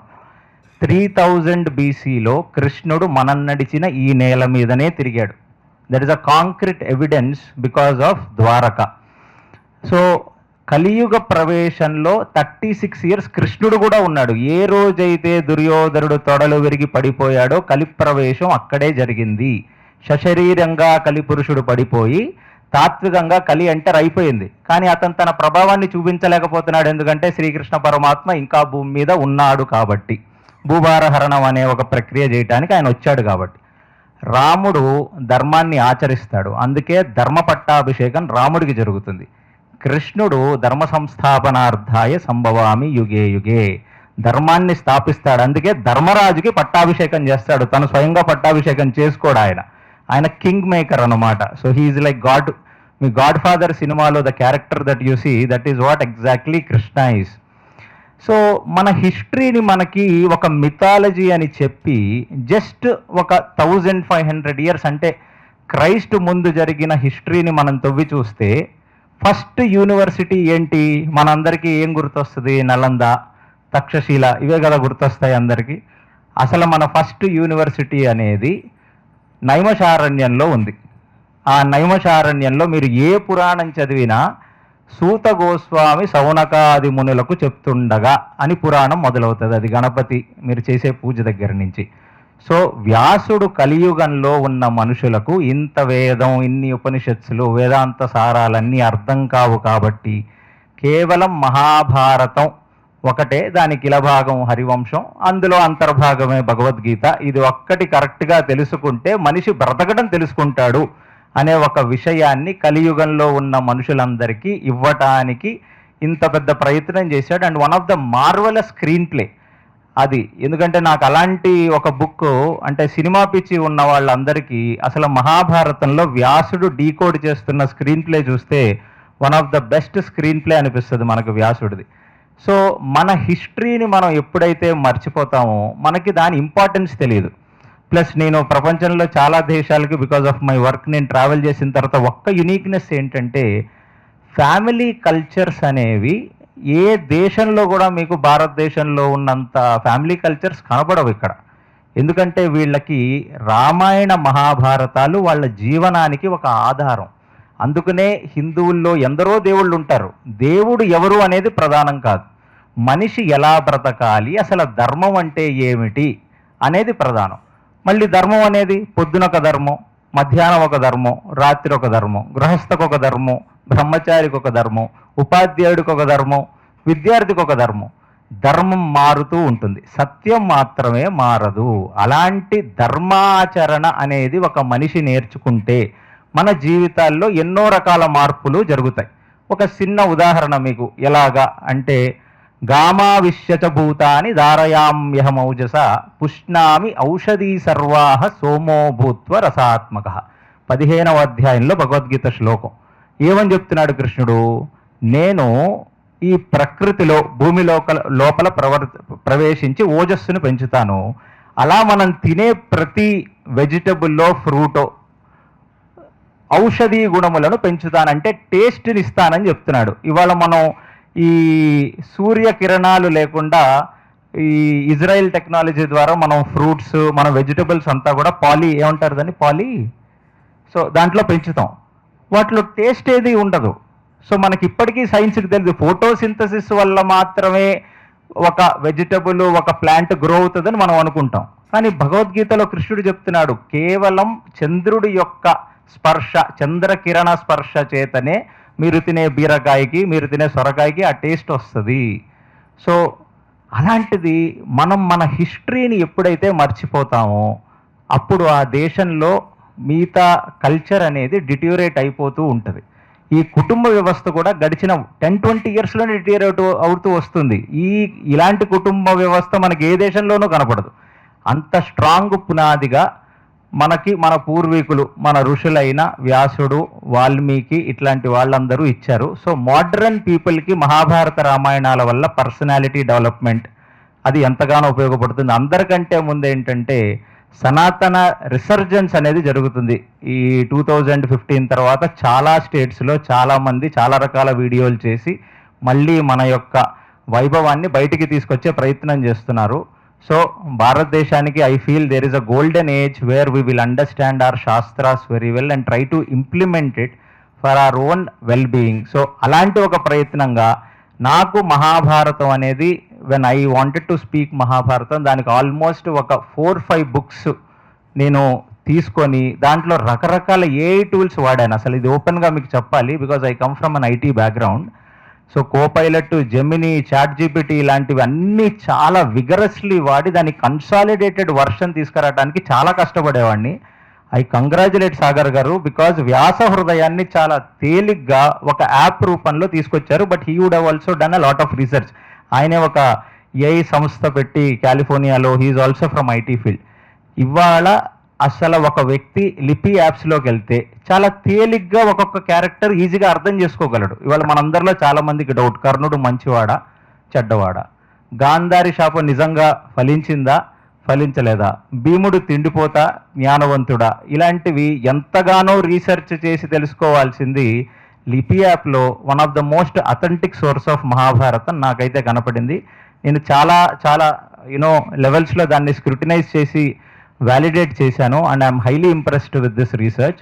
సో రాబోయే తరాలకి next generation I feel there is a bright age. There was one developing age, baby boomers అంటే నా తల్లిదండ్రులందరూ కూడా 60s 70sలో పెరిగిన వాళ్ళకి దీని ఇంపార్టెన్స్ అంత తెలియదు. ఎందుకంటే భారతదేశం ఎకానమీ ఎవ్రీ ఇండస్ట్రియల్ రెవల్యూషన్ టైంలో పుట్టిన ప్రతివాడు ఈజ్ అ బేబీ బూమర్. అది మన దేశంలో 1960s 70sలో వచ్చింది. Now it is a golden time. It is a time where we invest on our culture, we invest on our heritage and we invest on Mahabharata Ramayanas for our life transformation. Thank you so much Sagar and Singaraj garu for doing this marvellous work. Hare Krishna. అందరికీ నా హృదయపూర్వకమైన నమస్కారాలు తెలియజేసుకుంటున్నాను. నేను ఈ సభలో మాట్లాడటానికి most disqualified person నేనే. ఎందుకంటే సినిమా ఫీల్డ్ నుంచి వచ్చాను కాబట్టి వీడు సినిమాల్లో కామెడీ వేషాలు వేసుకోక వీళ్ళు పెద్ద పెద్ద పండితులు నిష్ణాతులైన వాళ్ళు స్కాలర్స్ వాళ్ళంతా కూర్చున్న సమయంలో ఇతను వచ్చి ఏదో 2 కామెడీ బిట్లు చెప్తాడే అని అనుకునే రోజుల్లో నేను ఇక్కడికి రావటం సమంజసం కాదు. కాకపోతే ఏమో మనం కూడా వెళదాం, వర్కౌట్ అవుతుంది లేకపోతే లేదని వచ్చేసా. చూస్తే ఏదో పెద్ద వర్కౌట్ అవుతున్నట్టు అనిపించట్లా నాకు. ఎందుకంటే నాకు ఆయన గురువు గారు ఆయన రాసిన వ్యాసాలన్నీ నేను ఆంధ్రజ్యోతిలోనూ ఈనాడులోనూ వచ్చేవి, జ్యోతిలో. చూసిన తర్వాత ఆయన అసలు నాకు పరిచయం లేదు, ఎవరో తెలియదు. కాకపోతే చిన్నప్పుడు నాన్న పిచ్చి కొట్టుడు కొట్టి చదువుకోమనేవాడు. ఈ చదువుకోమంటాడంటే బాబు ఈయనకు పని పాట లేదు, ఇంకేదైనా పని చేసుకోరా అనొచ్చు కదా, చదువుకోమని కొడతాడేమిటి అనుకునేవాళ్ళం తెలియక. ఆ తర్వాత ఆ చదువుకునేది పాపం పెద్దవాడు నాన్న చెప్పిన తర్వాత అలవాటైపోయి చదవటం మొదలుపెట్టిన తర్వాత ఇదిగో అలాంటి ప్రముఖులు చెప్పినటువంటివి చదివేవాడిని. చదువుతున్నప్పుడు తెలియకుండానే బోల్డ్ అండ్ డౌట్స్. ఆ డౌట్స్ ఎవరిని అడగాలో తెలియదు, మళ్ళీ ఆయన్ని అడుగుదామంటే ఆయన ఎవరో తెలియదు. ఇప్పుడు పేపర్లో ఎవరో ఒక వ్యాసం రాస్తారు, ఆ వ్యాసం మనం చదువుకుంటాం, అబ్బా బాగుందండి, బాగుందని చెప్పడానికి ఆయన ఎవరో తెలియదు, ఆయన ఫోన్ నెంబర్ తెలియదు. అదొక పెద్ద ప్రాబ్లం. సరే ఏదో మొత్తానికి కనుక్కునేమో ఏదో రకంగా ఆయన రాసినటువంటి వ్యాసాలని చదువుకున్న తర్వాత దీన్ని ఏమంటారంటే నేరము తప్తలోహమున నిలిచి అనామకమై నశించు, ఆ నేరమే ముత్యమట్లు భాషించు అంటాడు. కాబట్టి నీటి చుక్క తన అవతారాలు రకరకాలుగా పొందుతుంది. అలాగే మనం మహానుభావులతో, గొప్ప గొప్ప మేధావులతో, పండితులతో మనం సంభాషించినప్పుడు ఎంతో కొంత ఎక్కడో అక్కడ కొంత మనలో ఉన్నటువంటి అజ్ఞానం నశిస్తుంది. జ్ఞానం వికసిస్తుందని చెప్పలేను, ఉంటే కదా అజ్ఞానం వికసించడానికి. బికాస్ జ్ఞానం ఒకటే రకంగా ఉంటుంది, అజ్ఞానం అనేక రకాలుగా ఉంటుంది. అనేక రకాలుగా ఉన్న అజ్ఞానం, అందుకే నేను ఈ మధ్య నేను కూడా పుస్తకం రాద్దాం, అందరూ రాస్తున్నప్పుడు మనం ఎందుకు రాయకూడదని అజ్ఞాని ఆలోచనలని ఒక పుస్తకం రాస్తున్నా. అజ్ఞాని ఆలోచనలు అనగానే అందరూ అదేంటి అలా రాస్తున్నావు, టైటిల్ ఎంత దరిద్రంగా ఉంది అన్నట్టు మాట్లాడారు. జ్ఞానులకే కాదు ఆలోచనలు, అజ్ఞానులకు కూడా ఉంటాయి పాపం. వాళ్ళ గురించి ఎవడు పట్టించుకుంటాడు? మొట్టమొదటిసారి నా దగ్గరికి సాగర్ గారు, నా మిత్రుడు శర్మ గారితో కలిసి వచ్చారు. వచ్చి మేము ఇట్లా యాప్ తయారు చేస్తున్నామండి అని నాకు చెప్పారు. అది బహుశా 2-3 సంవత్సరాలు అవుతుందండి, మీరు సన్నగా ఉన్నప్పుడు వచ్చారు నా దగ్గరికి. వచ్చినప్పుడు మనం మాట్లాడుతూ ఆ విషయం మాట్లాడుతున్నప్పుడు నేను అన్నాను, ఏమండి నేను ముందు ఈ స్టేజ్ మీద మాట్లాడేటప్పుడే ఒక చిన్న విషయం తమరికి మనవి చేశాను, నేను ఇక్కడ మాట్లాడటానికి డిస్క్వాలిఫైడ్ అని. ఎందుకంటున్నానంటే మనం మాట్లాడేది, మనం చేసేటువంటి ప్రతి కార్యక్రమం how it will be useful to the society, మన వాళ్ళకి, మనతో ఉన్నటువంటి వాళ్ళకి మనం ఎలా ఉపయోగపడగలం అనేటువంటి విషయం మీద. ఇంకా ఇప్పుడు మిత్రుడు అనకూడదేమో, మన వయసులో చాలా చిన్నవాడండి అన్నాడు, అందువల్ల సుపుత్రుడు అనొచ్చు, సరే కుమార సమానుడు, పుత్ర సమానుడు అనుకుందాం. ఆయన ఇక్కడ this is not the age, I think. అది ఎలా అంటే అతను చెప్పినట్టు చాలామంది highest people in India are not educated. మనందరికీ తెలుసు ఆ విషయం. వీళ్ళందరినీ తెలిసి వాళ్ళని ఎడ్యుకేట్ చేయడానికి చాలామంది మనవాళ్ళు అనేది ఏంటంటే ఇప్పుడు ఎవడు వింటలేదండి చెప్తుంటే, తెలుగు మీద ఎవరికి ఇంట్రెస్ట్ లేదు, ఎవడు చెప్పింది వింటలేదు అని. ఇది ఒక స్లోగన్ అయిపోయింది. అది కరెక్ట్ కాదేమో అనిపిస్తుంది నాకు. మనం చెప్తే వాళ్ళు వింటం లేదని నెపం వాళ్ళ మీద తోయటం ఎందుకండి? వాళ్ళు వినేటట్టు మనం చెప్పడం లేదని మనం అనుకుంటే ఎంత బాగుంటుంది? వాళ్ళు వినే స్టాండర్డ్లో మనం చెప్పలేకపోతున్నాం అనుకోవాలి. వాళ్ళని మనము ఇన్స్పైర్ చేసి చెప్పి, అబ్బా ఇది మనం వినాలరా అనేటువంటి దాన్ని. ఇప్పుడు ఇంతసేపటికి నేను చాలా సభలకి నేను వెళుతుంటా. ఎందుకు వెళ్తానంటే మాట్లాడటానికంటే వినటానికి వెళుతుంటాను నేను.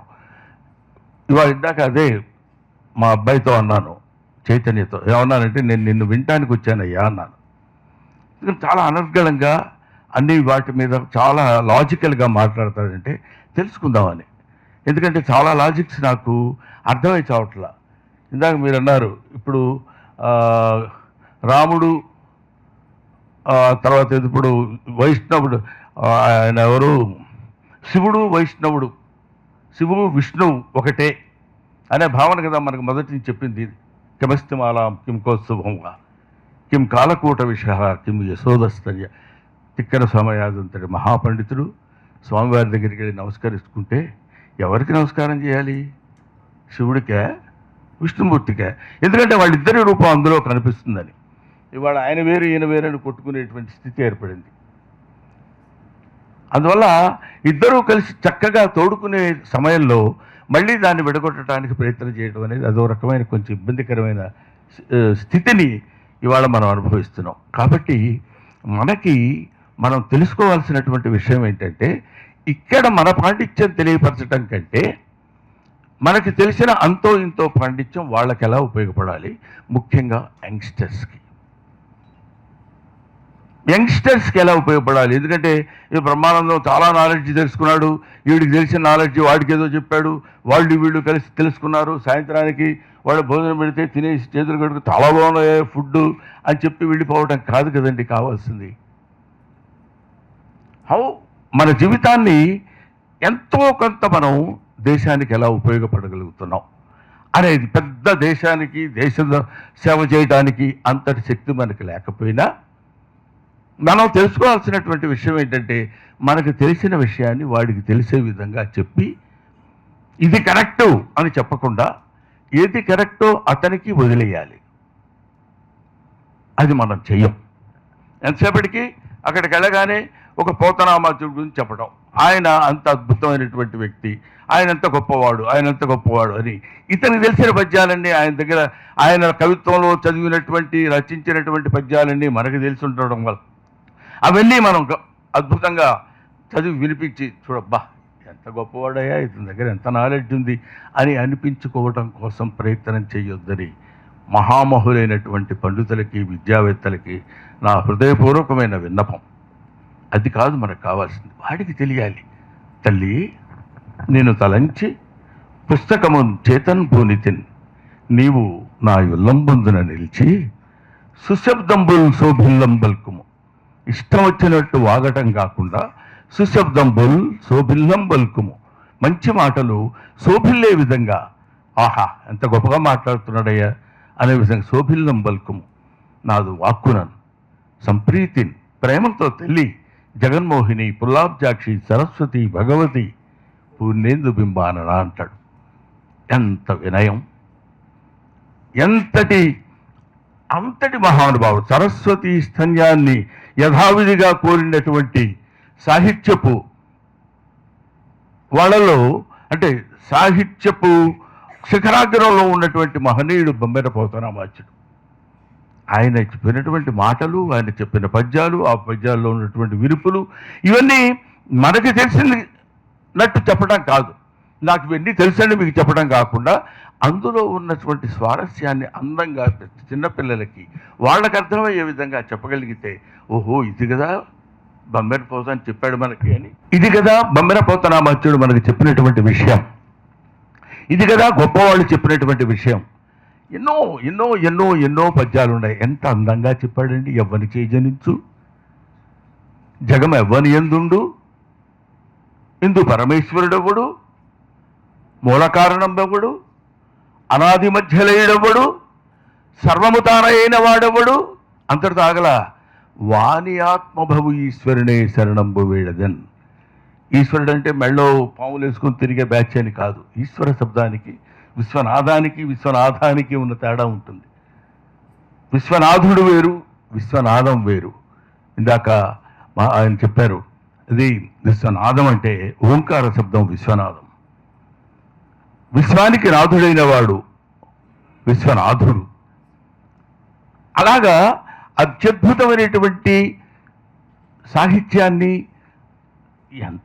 అందుకని నేను ఎక్కువసేపు మాట్లాడకుండా నేను చెప్పేది, ఈ రామాయణం కానీ భారతం కానీ ఇంకొకటి కానీ that should be useful to the youngsters. మనం తెలుసుకుని ప్రయోజనం ఉందండి, బాగుంది బాగుంది అని అందరు చప్పట్లు కొట్టుకుని ఎటువంటి అటు వెళ్ళిపోవటం కాకుండా, అదే ఆ రోజు నేను సాగర్ గారికి చెప్పాను, ఇది అందరికీ అందుబాటులో ఉండే విధంగా చేయండి దయచేసి, ఇది నా మనవి. అందరికీ అందుబాటులో ఉండగా చేయాలంటే వాళ్ళని మనం అసలు వాళ్ళని ఎందుకు చదవాలండి? తెలుగు సాహిత్యం తెలుగు సాహిత్యం గొప్పదైతే చదవాలా? అందరూ ఈ మధ్య మరి ఇంకో దరిద్రమైన తయారైందంటే, ఐఎమ్ సారీ టు సే అంటే ఆ పదాన్ని వాడటానికి కొంచెం ఇబ్బందికరంగా ఉండేది ఏమిటంటే, సాహిత్యంలో సరస్వతిదేవి ఒకతే, తెలుగు సరస్వతి, సంస్కృత సరస్వతి, ఆంగ్ల సరస్వతి, బెంగాలీ సరస్వతి, భోజ్పురి సరస్వతి అని ఉండదు. ఓసీ సరస్వతి, బీసీ సరస్వతి, దళిత సరస్వతి అని సరస్వతుల్లో తేడాలు ఉండవు. మనం వాటిని విభజించుకున్నటువంటి మన ఆలోచన దౌర్భాగ్యపు విలువలను బట్టి ఆ సరస్వతీదేవి మారుతుంది అని నా ఆలోచన. కాబట్టి అందుకని అసలు ఎందుకు చదవాలి అనుకునే వాడికి నేను చెప్పేటువంటి ఒకే ఒక్క విషయం చెప్పి ముగించేస్తాను. మన పిల్లలందరూ, మన తర్వాత వాళ్ళందరూ ఎందుకు చదవాలంటే, పొద్దునే లేచి దినసరి కార్యక్రమాలు, దైనందిన కార్యక్రమాలు పూర్తి చేసుకుని ఎవరి సహాయంతోనో ఊరు చివరున్నటువంటి తాటి చెట్ల దగ్గరికి వెళ్ళి అందులో కొన్ని తాటి చెట్లను మాత్రమే ఎంచుకుని ఆ తాటి ఆకుల్ని తీసుకొచ్చి వాటిని క్రమమైన పద్ధతిలో కత్తిరించి ఉడికించి ఎండబెట్టి దానికి ఒక రంధ్రం ఏర్పరిచి దాని మీద ఒక ఘంటం తీసుకుని, ఆ ఘంటం అంటే అది చాలా చాలా పదునైనటువంటి ఘంటాన్ని తీసుకుని ఒక్కసారి సరస్వతీదేవిని స్తుతించుకుని, అంబ నవాంబుజోజ్వల కరాంబుజ శరదచంద్ర చంద్రికా ఆడంబర చారుమూర్తి ప్రకట స్ఫుట భూషణ రత్న దీపికా చుంబిత దిగ్విభాగ శృతి సూక్త వివిక్త నిజప్రభావ భావాంబర వీధి విస్తృత విహారిణి నన్ కృపదోడు భారతి అని తల ఉంచి సరస్వతీదేవికి నమస్కరించుకుని, ఆహా, ఆ మహనీయుడు మమ్మెర పోతనామాత్యుడు ఆ తాళపత్ర గ్రంథాన్ని దగ్గర పెట్టుకుని చిన్నపిల్ల, భార్య, అతను కూర్చుని పొద్దున్నే వెళ్ళి పొలపళ్ళు చేసుకుని వచ్చి, సత్కవుల్ హాలికులైననేమి కందమూల కౌద్ధాళికులైననేమి నిజదార సుతోదర పోషణార్థమై అన్నాడు. ఎవరైతే ఉంది అలాగా మనం వృద్ధానికి వెళ్ళిపోయి హేమపాత్రాన్న మెవ్వాని పంక్తి గలదు అంటాడు శ్రీనాథుడు. బంగారు పళ్ళేలు ఎక్కడున్నాయా, నేను భోజనం చేయాలంటే అది ఎందుకు కావాలి, అక్కర్లేదు. ఆ తర్వాత పాపం అతనే ఇబ్బంది పడిపోయి ఏమన్నాడంటే, పల్నాడెళ్ళి జొన్నకూడు, జొన్నంబలి, జొన్నకలి, జొన్నలు తప్ప మరి సన్నలు సొన్నసుమి పన్నుగ ఈ పలనాటి సీమ ప్రజలందరికీ నేను బాధపడ్డాడు. అప్పుడు బంగారు పళ్ళేల్లో తింటాం ఎందుకు, ఇప్పుడు ఈ బాధలు ఎందుకు అనేటువంటి వైవిధ్యాన్ని అందంగా చెప్పినటువంటి బమ్మెర పోతనామాత్యుడు ఆ తాళపత్ర గ్రంథాలను తీసుకొచ్చి అక్కడ కూర్చోబెట్టి వాటన్నిటిని ఒక చోట ఏర్చి ఘంటంతో కళ్ళు మూసుకుని, సహజ పండితుడు కాబట్టి అద్భుతమైనటువంటి ఆ సాహిత్యం అంటే ఆ తల్లిని తలుచుకోవడం వేరు, తల్లి కళ్ళ ముందు సాక్షాత్కారం పొందటం వేరు. సరస్వతీదేవి సాక్షాత్కారం పొందినటువంటి ఏకైక తెలుగు మహాకవి ఎవరైనా ఉన్నారంటే బమ్మెర పోతనామాత్యుడు మాత్రమే. ఎందుకంటే అంత అథెంటిక్గా మీరు ఎలా చెప్పగలరంటే, అందరూ సరస్వతీదేవిని ఊహిస్తారు, అమ్మా నువ్వు ఇంట్లో నువ్వు ఎట్లా అట్లా ఇట్లా అని. కానీ కాటుక కంటి నీరు చనుకట్టు పయింబడ ఏల ఏడ్చెదో, కాటుక కంటి నీరు చనుకట్టు పయింబడ ఏల ఏడ్చెదో, దైత్యమర్థని గాదిలి కూడలా మదంబ హటక గర్భురాణి నిన్ను ఆకటికిని కొనిపోయి అల్ల కర్ణాటక కిరాత కీచకుల కమ్మన్ నన్ను త్రిశుద్ధిగా నమ్మము భారతి అని బాధపడతాడు. అలా సరస్వతీదేవిని తన కళ్ళ ముందు సాక్షాత్కరింపజేసుకుని, సరస్వతీదేవిని ఎవడో ఎక్కడికో తీసుకెళ్ళి అమ్ముతున్నారన్న బాధని తనలో తాను దిగమింగుకొని చెప్పినటువంటి మహాకవి ఆయన. ఆ తాళపత్ర గ్రంథాలన్నీ తీసుకుని ఒక్కొక్క అక్షరానికి కొన్ని చుక్కలు పెట్టుకుంటూ, మా రాయాలనుకోండి, మా ఎంతసేపు అలాగా ప్రతి ప్రాస యతి గణ నియమాలన్నింటినీ పాటిస్తూ ఒక్కొక్క పద్యానికి, అందుకే జాషువా అంటాడు, ఒక్కొక్క పద్యమునకు ఒక్కొక్క నెత్తురుబొట్టు మేనిలో తక్కువగా రచించి కులీనుడైన రాజు కరణిని ముషల్ వల్కునే అంటాడు. కాబట్టి అలాంటి పరిస్థితి వచ్చినప్పుడు అట్లాంటి ఒక్కొక్క పద్యానికి ఎంతసేపు సమయాన్ని వెచ్చించి తన జీవిత కాలంలో ఎన్నో వందల వేల లక్షల పద్యాల్ని రచించి వినయంతో పలికెడిది భాగవతమట పరిగించాడు వాడు రామభద్రుండట, నే పలికిన భవహర మగునట, పలికది వేరుండు కాదు పలుకగనేలా అని చెప్పినటువంటి మహనీయుడు ఆయన. అటువంటి వాడు ఆయన రాసిన వాటిలో ఎన్ని శ్లేషలు, ఎన్ని గొప్పతనాలు, ఇవన్నీ మన పిల్లలకి చెప్పగలగాలి. ఇంకా నేను చెప్పాలనుకున్నటువంటి మ్యాటర్ పూర్తవల. అలా రచించినటువంటి కొన్ని లక్షల వేల పద్యాల్ని జాతికి, మనల్ని నమ్ముకున్నటువంటి భవిష్యత్ జాతికి ఆయన అంకితం చేయడం కోసం ఒకడు భారతాన్ని, ఒకడు రామాయణాన్ని రచిస్తే, భాగవతాన్ని రచిస్తే, వాళ్ళ మీద ప్రేమతో మనం ఆ పుస్తకాలు చదవక్కర్లా, వాళ్ళ మీద మన గౌరవంతో ఆ పుస్తకాలు చదవక్కర్లా, వాళ్ళ మీద మనకు పూజ్యభావంతో ఆ పుస్తకాలు చదవాలని నేను చెప్పటం లేదు. కనీసం మనకు ఒకప్పుడు సాహిత్యపు ఆహారాన్ని అందించినటువంటి మహనీయులకి మీద జాలితో, అబ్బా పాపం ఆ రోజుల్లో ఎంతో కష్టపడి మనకి చేశారు కదా అని అనేటువంటి భావంతో అయినా సరే ఆ పుస్తకాలు తెరవండి, ఆ పుస్తకాల్లో ఉన్న పదాలు చూడండి, వాటిలో ఉన్నటువంటి మాధుర్యాన్ని ఆనందించండి, ఆస్వాదించండి అని చెప్పటం. ఇది ఎందుకు చెప్తున్నానంటే, ఇతర కర్మ ఫలాన్ని యాదృశ్చయే శిరసి లిఖితాని సహే చతురానన అరసికేశు కవిత్వ నివేదనం శిరసి మాలిక మాలిక మాలిక అని చెప్పాడు. కాబట్టి అవతల వాడికి మనం చెప్పేటప్పుడు వినేవాడు కూడా సరైన ఒకటి ఉండాలి. మనం మాట్లాడుతున్నప్పుడు ఏమిటో బ్రహ్మానందం దగ్గరికి వెళ్తే ఏదో సంస్కృతం అంటాడు, తెలుగు అంటాడు, ఇది అంటాడు అనుకుంటే కాకుండా ఈ మధ్య ఏం సినిమాలు చేస్తున్నారు గురుగారు, సూపర్గా ఉంటుంది, బాగా ఏదో చేస్తున్నారు కానీ కామెడీ ఏం రావట్లేదండి అనేటువంటిది కాకుండా అవతల వాడు కూడా ఇది వినాలి అనేటువంటి ఆలోచన కలిగే విధంగా చేయాలి. ఎక్కడో ఉండి తన పని తను చూసుకోవడం కాకుండా సాగర్ గారు ఇక్కడుండే ఇందాక జయప్రకాష్ నారాయణ గారు చెప్పారు, అనవసరమైన వాటికి బోళ్ళంత డబ్బులు తగలేయడం కంటే 500 రూపాయలు మన జీవితంలో తగలేయలేమా? తగలేసామనే అనుకుందాం. నేను అనేది ఇంకొక చిన్న, నన్ను పెద్దలు క్షమించాలి, తెలుగు తెలుగు తెలుగు ఇంగ్లీష్ మాట్లాడుతున్నారండి, ఇంగ్లీష్ మాట్లాడటం ఒక అలవాటు అయిపోయింది అని. ఇంగ్లీష్ మాట్లాడొద్దని ఎందుకు అనాలండి?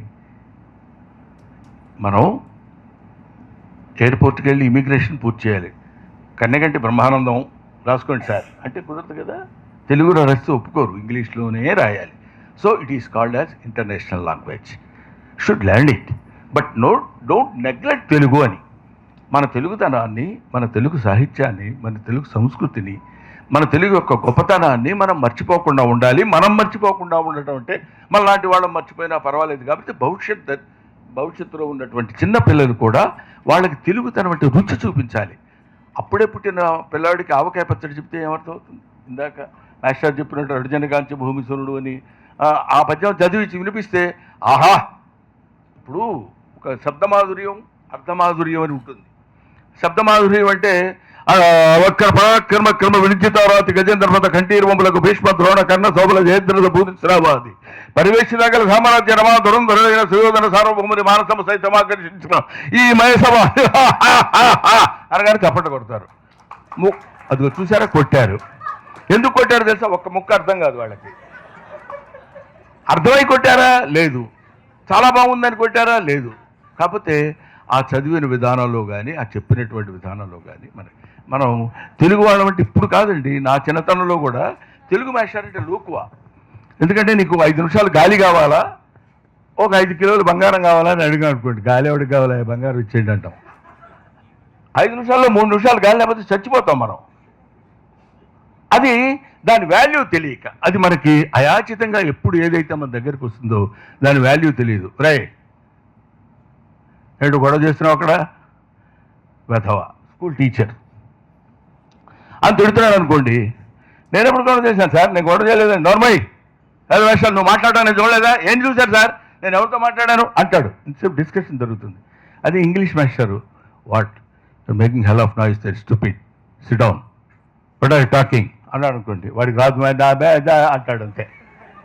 So we are indirectly respecting the English కాదు, మనకు తెలియని ఏ లాంగ్వేజ్ అయినా, మనకు తెలియని ఏ భాష అయినా, ఏదైనా ఇంకొకటి చెప్తున్నాడంటే మనం దాని గురించి తెలుసో తెలియక రెస్పెక్ట్ ఇచ్చేస్తాం. అది సహజమైనటువంటి హ్యూమన్ నేచర్. అందుకని మనకి వాడికి ఇది తెలియదు, వాడికి ఇది చెప్పిన అర్థం కాదు, మనం మహామేధావులం, మన దగ్గర ఇంత గొప్ప శక్తి ఉంది, తెలియనప్పుడు ఏం చేస్తాం? వదిలేయాలి సార్, వాడి పాపను వాడిపోతాడు, మనకు ఏం చేస్తాం అనుకోవటం కాకుండా దానికి సహనం కావాలి, ఓర్పు కావాలి, నేర్పు కావాలి, సహాయం కావాలి. అందుకని సాగర్ గారిని నేను ప్రత్యేకంగా నన్ను పిలవాలి. ఆయన తెలుసండి మీకు, ఈ సభకి అడగండి. ఆయన ఏమన్నా అంటే ఏమంటే ఏదో సభ పెడుతున్నట్టున్నారని నన్ను నేనే ఫోన్ చేసి మహాశర్మ గారి ఇన్విటేషన్ చూస్తే. అంటే అవునండి అన్నారు. మరి నన్ను ఎందుకు పిలవలేదండి అన్నాను నేను. చూసారా ఏమంత దుర్మార్గం అది, ఎందుకు పిలవాలి అంటే ఎందుకు పిలవలేదండి అంటే ఇంతకుముందు దీని గురించి చిన్న డిస్కషన్ జరిగింది కాబట్టి ఇట్లాంటి విషయాలు మనం మాట్లాడుకునేటప్పుడు ఏదైనా 4 విషయాలు నలుగురికి చెప్పేటప్పుడు నా గొంతు కూడా వినిపించి, ముఖ్యంగా జయప్రకాష్ నాయుడు గారు ఇప్పుడున్న వాళ్ళల్లో వేదిక మీద రాగానే తన పాండిత్యాన్ని విప్పదించి చెప్పడానికి ప్రయత్నం చేస్తాడు తప్ప, ఈయనకింత తెలుసా అని అనిపించుకోవడానికి ప్రయత్నం చేస్తారు తప్ప, అలా కాకుండా వాళ్ళకి అర్థమయ్యేటట్టు ఎట్లా చెప్తే ఇది వీడికి ఈజీగా అర్థమవుతుంది. అప్పుడే పుట్టిన బిడ్డకు ఆవకాయ పెట్టంగా వాడికి కావాల్సిందేదో వాడికి కావాల్సిన పద్ధతిలో వాడికి కావాల్సిన సాహిత్యాన్ని మనం వినిపించేటువంటి స్థితిని అదే మీ రామాయణ భారత భాగవతాల ద్వారా మీరు అద్భుతంగా చెప్పగలిగినప్పుడు that will be useful to the youngsters. ఎందుకంటే యంగ్స్టర్స్ వల్లే కదా వాళ్ళకి మంచి ఆలోచనలు రాగలిగితే దాన్ని ఏమంటారు, మంచి పొద్దునే లేచి సూర్య నమస్కారాలు చేస్తే మంచి ఆరోగ్యం వస్తుంది. మంచి ఆరోగ్యం వస్తే మంచి ఆలోచనలు వస్తాయి. మంచి ఆలోచనలు వస్తే మంచి పనులు చేస్తాం. మంచి పనులు చేస్తే మంచి రిజల్ట్ వస్తుంది. మంచి రిజల్ట్ వస్తే భగవంతుడు అనేవాడు, ఇందాక జయప్రకాష్ నారాయణ గారు చెప్పిన ఉన్నాడో లేదో మనకు తెలియదు. ఎందుకంటే మీరు ఉన్నారని కూడా మీరు అనుకోండి, మనకి మధ్య ఎందుకులే గొడవలు అనుకునే వాళ్ళ సంగతి అది పక్కన పెట్టేస్తే, నిజంగా దేవుడు అనేవాడు ఉంటే నేను పుట్టించినటువంటి ఈ జీవి ఇంత మంచి పనులు చేసి ఇంత మంచి ఫలితాలను ఇస్తున్నాడు కాబట్టి వీడికి మోక్షాన్ని ఇవ్వచ్చని ఆయన అనుకుంటాడు. అందుకని అంతకంటే మోక్షం అనేటువంటిది నాకు తెలిసి పెద్ద నాకు తెలిసిన చెప్పాను కదండి అజ్ఞాని కాబట్టి, ఇది మేమంతా కన్నప్ప బ్యాచ్ గురువు గారు ఏమి పెద్ద చదువుకుని ఏ వేదంబు పఠించలో తబు జగంబే శాస్త్రములు దూచన్ తా నైవిద్యాభ్యసనంబరొచ్చ కరి చెంచు ఏమంత్రం ఊహించాను, మాకేమీ చదువులు రావు, నీ పాద సంసేవన ఆసక్తియే కాక. అలానే నాస్తికులమా కాదు, నీ కాళ్ళు పట్టుకునే ఉంటాం, నీ దగ్గరే తిరుగుతుంటాం, నీకు కావాల్సినవే చేస్తుంటాం. కాబట్టి మాకు కూడా జ్ఞానాన్ని ప్రసాదించే విధంగా, మాకు కూడా అందరికీ అర్థమయ్యే విధంగా మమ్మల్ని దీవించి మా తర్వాతి తరం వాళ్ళకు కూడా తెలుగు భాష మీద, తెలుగు భాష యొక్క పట్టు మీద సౌందర్యాన్ని నెరవేర్చాలి, తెలియపరచాలని, రామాయణ భారత భాగవతాలు తెలుసుకోవాలని, అందులో ఉన్నటువంటి మాధుర్యాన్ని తెలుసుకోవాలని, కావలసినటువంటి విషయాల్ని సమగ్రంగా కాకపోయినా సంక్షిప్తంగా అయినా సరే తెలుసుకుని వాళ్ళ యొక్క జీవన విధానాన్ని కొనసాగించాలని మనస్ఫూర్తిగా నేను కోరుకుంటున్నాను. సరస్వతీదేవి ఒకతే, చదువుకున్న వాళ్ళు మాత్రం చాలామంది. Thank you very much.